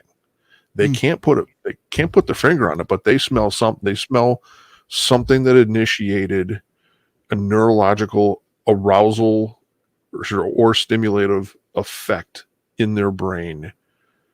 And that is basically almost a high for them, picking up that scent, and they can't explain it. I No saw one that can. several times in the Army. Yeah. All right. But yeah, no, absolutely. And I do challenge you to that. Again, a box of condoms is not that expensive. While you're in the dating process, give it a shot. Just a couple months there, and then she can go back to it or whatever. But make sure she has a genuine, deep desire for you that is not fucked with by hormonal birth control. I would strongly recommend that. Absolutely think that is important. And can I point out that also, because some of those birth control pills will actually change her physiologically as well in her appearance. Mm-hmm. Yeah. That can also be a double vetting process for you and for her. Because if she looks significantly different off birth control as what she does on birth control, that might be something you want to know about before you go any further than wherever you're at. I would agree. Yep. All right, gentlemen, we are getting to the very end of this, and I'm going to try to keep it tight on time now. We've already gone an hour past what I thought, but that's okay. I think this was a deep dive, and I think we did a good job tonight. In the audience, in the chat, please let us know if you agree. But again, thank you for sticking through to the very end here. We've got a few more to get through, just a couple, I promise, just a couple, and then we're out of here. I want to end on a high note. But yeah, no, this is absolutely important. These are all part of the vetting process. And some of these topics that we're bringing up tonight, I don't think some of the other guys in the red pill space have even touched on. And even if they have, I think they may have touched on one but missed another. I think we're doing a good job of just giving you as much information as possible tonight. Might even have to retitle this video after this. But let's get into get married, get wealthy. We're going to touch on it very, very briefly. Because this one is basically just saying the benefits of getting married and so forth and so on. Anyway, a 15-year study of 9,000 people found those who stayed married during that time built nearly twice the net worth of people who stayed single. So something to think about. The author linked to a press release from 2006. I looked up the original journal article and found that the author's initial claim is true. The people in the study, baby boomers around age 24 at the start in 1985 who got married and stayed married, did end up with nearly twice as much net worth as a person worth per person than people who stayed single. Okay. The author filled up the rest of her 2-page story by generating reasons why married people might build more wealth than single people, often referring to her own partner, Martin. I'll get to those speculations soon. Okay. Looking at the group, I am jumping through this article just so we're not taking up too much more time. Looking at the group, researchers studied what actually happened is this. People who stayed single the whole time grew their net worth steadily every year for the past 15 years. Those who did not get married and stayed married, those who got married and stayed married grew their net worth even more rapidly than singles did. All right. Among those who got married and then divorced, their wealth started dropping. Well, that happens in divorce. Reaching a low point the year before the divorce. There is a slow but modest recovery after the divorce. Okay. And I'm sure they're not counting, stuff like taking half his shit. So there you go. Anyway, this article goes on, but essentially its bottom line is it appears with the data that married couples are increasing in their net worth much more than if you were to stay single. So there's a benefit. Just I'm telling you the benefits. You guys are like, fuck marriage. Well, yeah, if you don't vet for the last 3 hours of this fucking presentation, yeah, fuck marriage. But if you did do what we said the last 3 hours, marriage might actually be for you. Maybe. There's only still 10% of those women, but that's besides the point. They're out there. I'm trying. I'm the red pill guy that's not leaning black pill. I'm trying to be optimistic for you guys. All right, here we go. Next article. 40 years of Stanford research found that people with this one quality are more likely to succeed. In the 1960s, a Stanford professor named Walter Mischel, is that right, Mischel? Walter Mischel, Nope. yeah. Mischel. Began conducting a series of important psychological studies. During his experiments, Mischel and his team tested hundreds of children, most of them around ages 4 and 5 years old, and revealed what is now believed to be one of the most important characteristics for success in health, work, and life. What could that be? A marshmallow experiment. What the fuck is that? The experiment began by bringing each child into a private room and sitting them down in a chair and placing a marshmallow on the table in front of them. At this point, the researcher offered a deal to the child. Here we go. The researcher told the child that he was going to leave the room, and if the child did not eat the marshmallow while he was away, then they would be rewarded with a second marshmallow. However, if the child decided to eat the first one before the researcher came back, they would not get a second marshmallow. Let's take a look at this. Here it is. Oh, you know what? I have to share the screen for this one. Let me stop the screen. I can fix this. We have the technology. What's that? Unmute it. You have it muted. No, I can't share it. I have to actually do it this way. It's a tab I have to share. Here we go. Now it should work. Yes? Okay. Let's full screen it. There it is. That looks better. I do have to unmute it. The marshmallow test is a psychology experiment from the late 1960s, designed by a guy called Walter Mischel. The idea is you give young children a marshmallow and say you can eat it straight away, or if you don't eat it and hold on for 10 minutes, you can get a second marshmallow. It's all about delayed gratification. I just wonder if I was 5 years old, if I would have been the cunt that ate the fucking marshmallow right away. I don't know. We'll see. We'll see how it goes. Same here. And Mischel said that those people who are good at the marshmallow test went on to have more successful lives. And we're going to see whether the test works just as well with children of our own generation. We've got Celia, who's 6, and we got B, who is 4. I'm going to give you a marshmallow. If you want, you can eat this straight away, or you can wait for a bit until I come back into the room and you'll get a second marshmallow. Okay? I'll leave it up to you. I'm going to leave the room for a bit. Bye-bye. I watched this before, actually, we were talking about this topic. I don't know how I saw this. It was cool that it actually was relevant to tonight's video, but this cracks me up, man. But yeah, it's so true.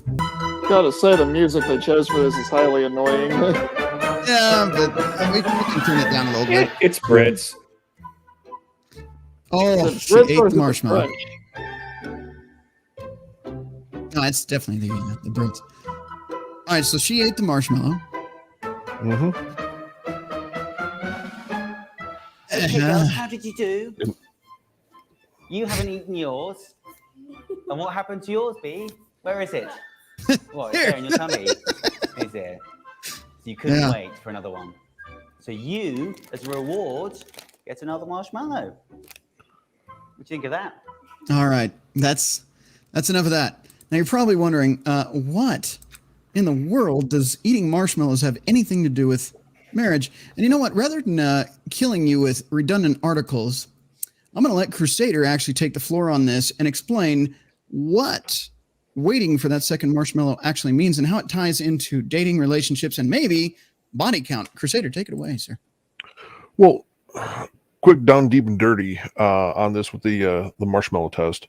What he was looking at was the delay of self-gratification, the enjoyment of being able to have the marshmallow now and just getting one, or waiting X number of minutes or a little bit later to be able to get 2. So this can actually relate to relationships and sexual partners and things like that. The more you wait, the more you are able to control the urges and the self-gratification of those urges will allow those urges to maintain their strength, which will allow people to be able to partner up, allow people to be able to pair bond better in relationships. It'll also allow them to work towards a goal of some form, which leads to them being more successful in things. So with that being paired up with dating relationships, marriages, things like that, if people are able to maintain a level of self-control, they will be rewarded greater at a later date and time. Put it, breaking it all down to a nutshell. I'm going to give Tom Davis the first chat of the night here. How about you find the girl that never had a marshmallow? Well, ideally, yes, but good luck to you in that endeavor. Here's what I want to add to that really quick. When we talk, there's two ways you can look at this. And I'm going to point at the women because it's easier for me to do that because I understand female nature and a little bit anyway, right? I would hope, considering we spent 3 hours on it. Ladies that are more promiscuous, high body counts, all that stuff, are less likely to find satisfaction later in life. Matter of fact, that little hoe phase that they all want to go through is a pretty good precursor for being miserable later. But also, even when we talk about that, we go back to just body count. All right, maybe they're not going through a hoe phase. Maybe they're not doing the OnlyFans thing. The lower their number is, the better chances they have for a higher marriage. Now, here's something else, and this applies to men and women both. And this goes back to vetting. It all rolls back into a nice little way to end this stream this evening. The longer that you and your potential partner wait to have the coitus, the higher chance you have of developing a long-term lasting relationship. The reason for that is you may be delaying that gratification, but it's also not only building that sexual tension, but it's allowing you time to vet that person, get to know that person, understand that person, make sure they're a good fit. So the longer you put off the clapping action in the bedroom between the sheets, the more likely you are to actually be successful. Shocking. I know we talk about a lot of guys in this red pill space say if she hasn't fucked you by the third date, then time to go, but there are things called traditional values, and it's funny how the men want to exclude themselves from the rules. It's almost like we don't talk about when men don't take accountability either. You don't have to fuck her to get to know her. I mean, obviously you want to, some religions believe different, but you want to try out the car before you buy it. You want to put it through all the gears, run it through the paces, as Papa Chase, shift it, double stop, leave it fucking dripping with fluid. But, that's to each their own. But you can maybe just put that off a minute. Maybe get to know somebody. I don't know. Shocking. You can do something other than fuck. It's just, who would have thought? But here, go ahead, guys. Okay. Aside from Jackal, I'm probably the only one who hasn't engaged in bedroom activity beyond maybe some heavy makeout sessions. And to my mind, it's just one of these things that if you and the person you're eventually going to marry or get into a long-term relationship with wait, you two can actually explore and figure out what makes the other one happier during the exchange. Holy shit, yes. And you don't have a previous experience to back up or go back to saying, oh, this person enjoyed this, so this person will enjoy this too. And your current partner just absolutely hates it. Yeah, no. You are absolutely right. I'm not laughing because I think it's funny. I'm laughing because I'm like thinking of those experiences. Did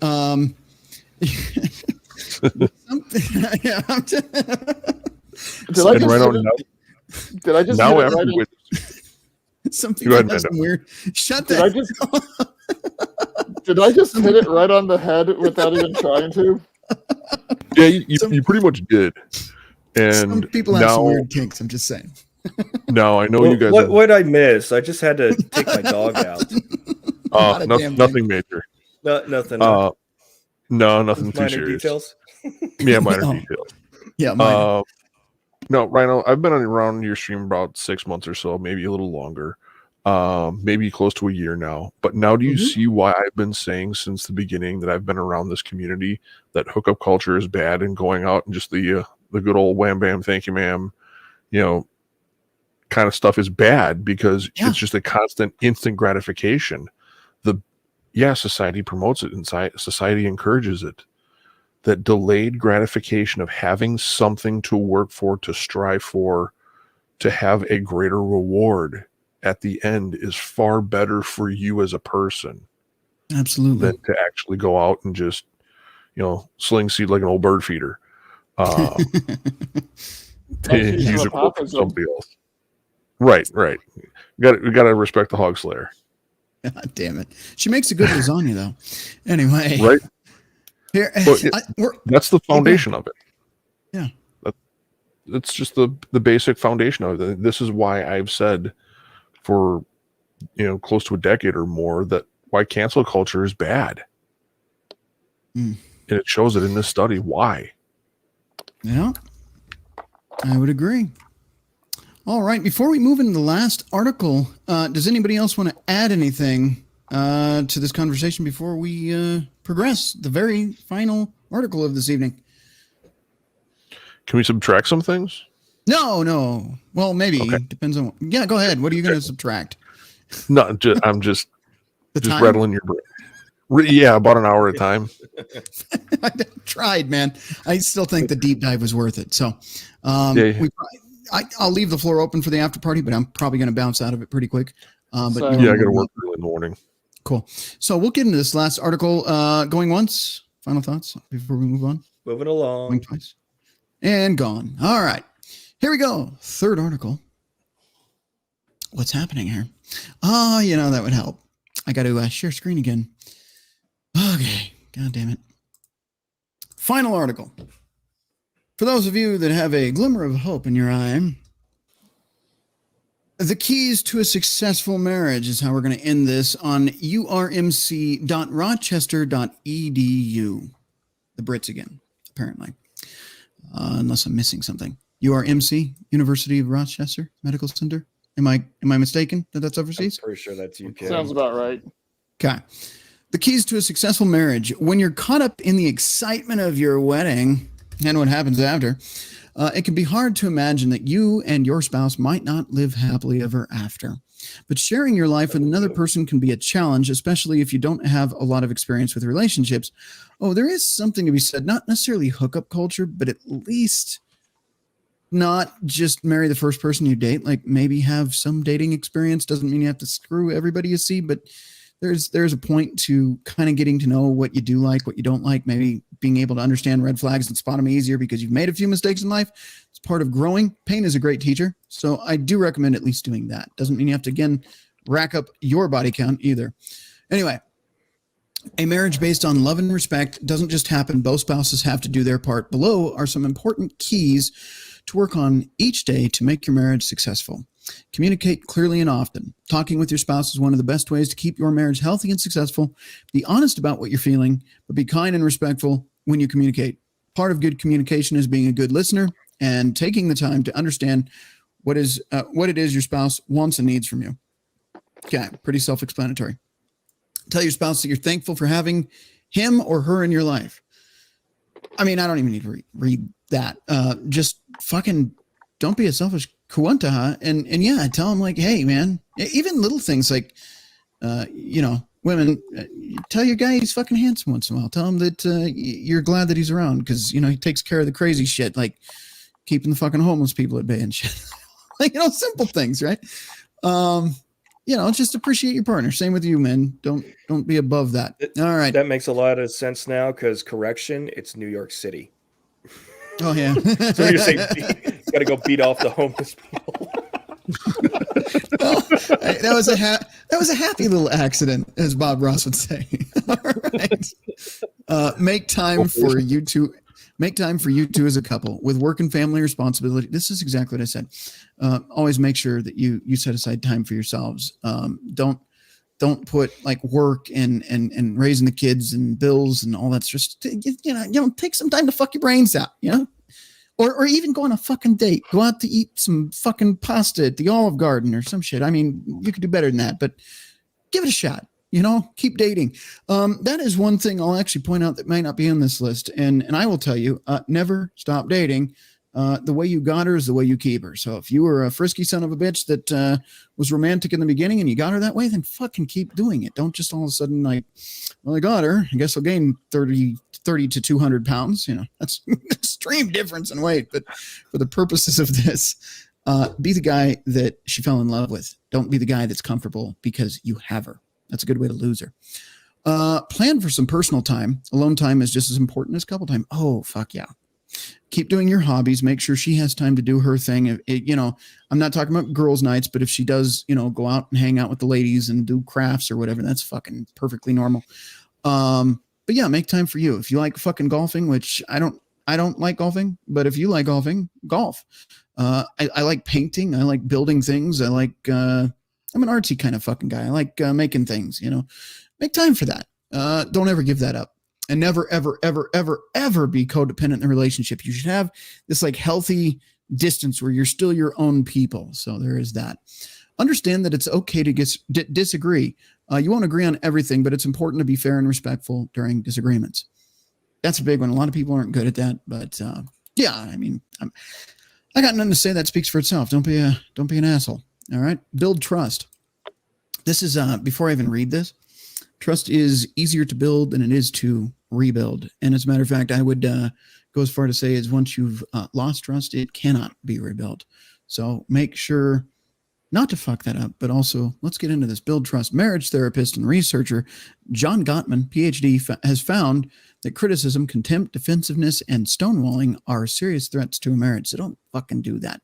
The more a couple engages in these destructive activities, the more likely they are to divorce. His decades of research and of working with couples have shown that spouses who stay together know how to fight without being hostile and take responsibility for their actions.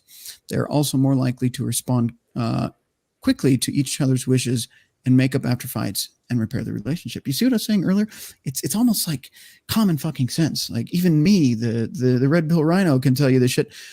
Don't go to bed angry with your partner. If they're that kind of person, they're probably not the kind of person for you. Learn to forgive. This is important. It doesn't mean you have to forget, but don't be that person, especially ladies. Listen to this advice. Don't be that person that January 26, 2021 at 9 a.m. you said this, and I want to bring it up again because you had an argument with me over a valid point today, and I want to bring up the fucking past. It's in the past. Leave it there. Stop that shit. Stop that shit. Let me say it again. Stop that shit. Learn to forgive. Everyone makes mistakes. Your spouse may hurt your feelings or do something that upsets you, and that may make you angry or even furious, but it's important to deal with your feelings, let them go, and move on. Don't keep bringing up the past. I can't make this shit up. I say it and then I read it. Okay. Remember to remain committed to your spouse, your family, and the life that you have built together. Support each other emotionally and in everyday ways. You, your spouse, and your relationship may grow and change with time, but these ideas can help your marriage stay successful over the years. And that's it. That is it. That is all I wanted to share with you guys tonight. Panel, floor is yours once again. I got nothing. I think you've covered everything, Rhino. All right. The fact that there are websites with this, it's almost like how to take care of a goldfish for your first time, but for relationships for adults that should already know this shit. That speaks volumes in and of itself. That just shows you how much we have devolved as a species. I mean, I'm not going to say you're wrong, but even some of you guys on our panel tonight heard something that you didn't know before, Most of this I didn't know because it didn't really matter to me. Well, I'm just a dead guy who's just waiting and called the evac. He couldn't go one episode without saying something ridiculous. Anyway, Sean, your thoughts? Telling the truth. So I think that a lot of this pertains to Western cultures as far as how far we've deviated, because when you go into other more culturally homogenous places, nations, they're still doing this. What was traditional. Yeah. They've been doing it for thousands of years and they didn't deviate. I'm not sure where the disconnect really happened in Western society, but we're seeing the results of a boiling point. Yeah. Yep. We allowed hedonism to become our governing principle. Yep. You're not wrong. And communism repackaged as feminism. Always remember. That's exactly. Wait for the second marshmallow. Yeah, yeah. Wait for the second marshmallow. I would agree. All right, gentlemen. I think that's about it for tonight then. So I will take us out. We will not do final thoughts tonight because I think that was kind of final thoughts. And we did opening thoughts. So, let's change things up. But I think what I've brought to everybody's attention tonight and everybody in the panel, thank you for coming on as well. You guys are all incredible, and I appreciate you coming on and sharing your views as well. And thank you for those of you in the audience that are watching that haven't gotten your pitchforks out because I said something that wasn't like blatantly red pill, like fuck as many bitches as you can, bruh. Also, I have a program for $500 an hour in which I'll teach you to get those bitches. No, actually, in all honesty, that's a price increase. But they're all 70 or above. In all honesty, I do have the Cougar Hunting Academy. It's $69.95, and I can teach you how to acquire your own cougar and love her into her final days. On that note, he's not talking about the animal, by the way. If you know, you know. If you don't, you'll see it at some point on this channel. You don't want to find out. Yeah, fucking inside jokes. Anyway, gentlemen, thank you again for coming on. I really appreciate it. Thank you again to the audience for sticking through. I really do hope that you guys have all watched the end on this one. But here's the thing. Divorce sucks. Yes. And I'm not trying to be like corny about this in the very end, but divorce, it does suck and it's unfortunate. And, it sucks when somebody goes through it. Nobody's immune to it, whether you're a millionaire or you make very little money. It can happen to anybody. Obviously, there are factors that increase that. I think we've covered that tonight. But I don't think finding the right person for you is out of the realm of possibilities. I'm certainly not encouraging you to just jump off and marry the next girl you see tomorrow. Obviously, I don't agree with that. And again, if I haven't made it clear already in this video tonight, I think one of the only reasons to marry is if you plan on having a family. Everybody on the panel agreed with that. I'm sure most of the audience did as well. If you're not planning on having children, then there's no reason to be married, at least not in this country with these laws, family court, alimony, child support, all of that. You know how all of that goes. On that note, it is tragic. It is sad. The rates are awful. Obviously, I'm not happy being the number one reason. It is absolutely absurd. 80% of marriages being filed by women means a lot of, let's take accountability, men. A lot of men did not vet properly before they put a ring on her. They found a nice piece of ass and committed to that without finding a nice person on the inside. And most of these women that those men married were a bad bet, and they were not nice people. Obviously, you can tell when they try to take them for everything they're worth. Posted an article on my social media today, not an article, excuse me. It was a personal post I shared in which a woman actually said, I'm going to try to take this asshat for everything he has. And he explained the whole thing. Those of you that are on my social media would have seen that, but just tragic to see. But again, don't give up complete hope. I do think there is a chance if you want to engage in this. Just be careful, vet properly, make sure you know what you're getting into, take the time, delay gratification, and just make damn sure that this is the person you want to lay down with for the rest of your life and that they share your same values and goals. And I think you should be well off.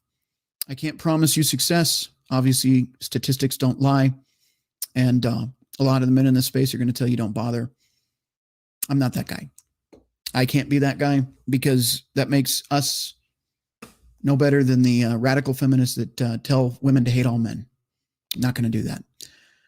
On that note, thank you all for watching. I hope you took something from this video of value. If you'd like to support this show and help keep us independent from the evil clutches of YouTube, you can head over to redpillrhino.com. We do have links for donations over there, also in the descriptions of this video if you feel like donating tonight. If not, that is okay. I do still appreciate you viewing. Please at least hit the likes, maybe consider subscribing because that does help out the algorithms as well. We are on Rumble and MGTOW. Don't forget to hit the likes there. I will probably see you Friday with the panel again. We'll have some fun, maybe. I don't know. We'll have something. But again, thank you all for sticking through. All right. On that note, we're going to get out of here. I'm going to roll the outro. And I hope you all have a safe week. And stay out of trouble. Don't do anything stupid that I would have done in my past. I think you'll be all right. Thank you again so much to everybody. And like I said, have a great week and a great night. Thank you.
We are the arbiters of this society.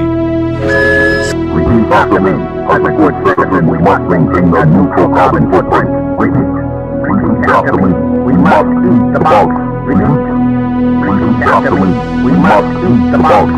Repeat. This is a world that we create and manage. The people, they need to be controlled. We will give them truths, but only our truths. They are not to seek information anywhere else. It is my job to keep order. So what you saw didn't happen.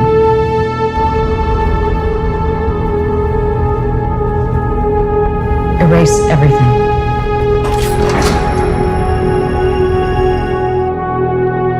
You a grunt? I used to be one, and I was good at it. I know. Things were simpler then. I have some questions. You need to understand, we're being hunted. By who?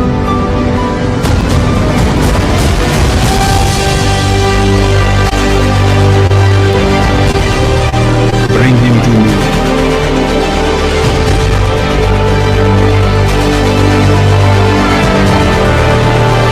This breaks the world.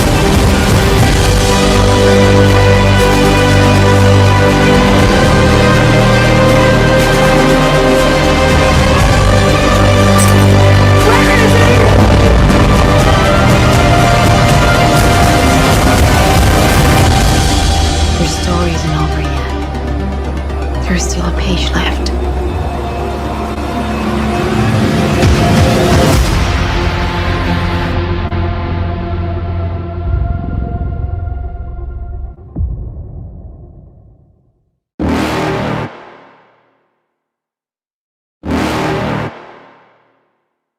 You're never gonna make it, you're not good enough. There's a million other people with the same stuff. You really think you're different? Man, you must be kidding. Think you're gonna hit it, but you just don't get it. It's impossible, it's not probable, you're irresponsible. Too many obstacles, you gotta stop it, yo. You gotta take it slow, you can't be a pro. Don't waste your time no more. Who the fuck are you to tell me what to do? I don't give a damn if you say you disapprove. I'm gonna make my move, I'm gonna make it soon. And I'll do it cause it's what I wanna fucking do. Cause all these opinions and all these positions, they come in millions, they blocking your vision. But no, you can't listen, that shit is all fiction. Cause you hold the power as long as you're dreaming. There's no way that you make it. And maybe you can fake it, but you're never gonna make it. Aren't you just gonna take that? Make them take it all back. Don't tell me you believe that. Aren't you just gonna take that? Or will you fucking fight back?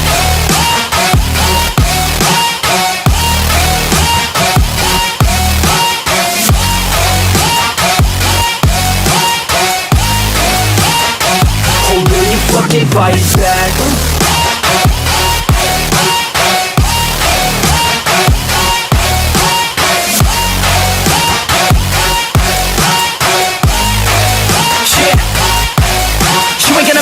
You ain't never ever gonna break it. You can never beat them and they're better than you face it. Thinking that they give a damn, you're not thinking straight, kid. No, they don't give a damn, you got what I'm saying? I'm not fucking playing, I'll give it to you straight, man. There's too many others and you're not that great, man. Stop what you're saying, stop what you're making. Everybody here knows that you just faking. Nah, I don't wanna hear it anymore, I don't wanna hear it anymore. All these fucking thoughts, they are not what I need anymore. I'm about to shut the motherfucking door on all you poor ass haters with your heads in the clouds, talking out loud so proud. You better shut your goddamn mouth before I do more speak out. It's about to head south. Never gonna make it.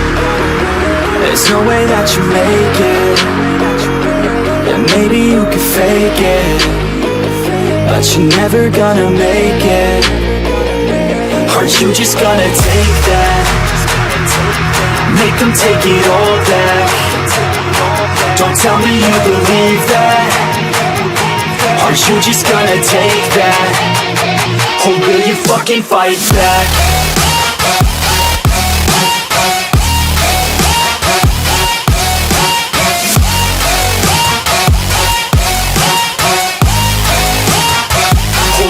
fucking fight back.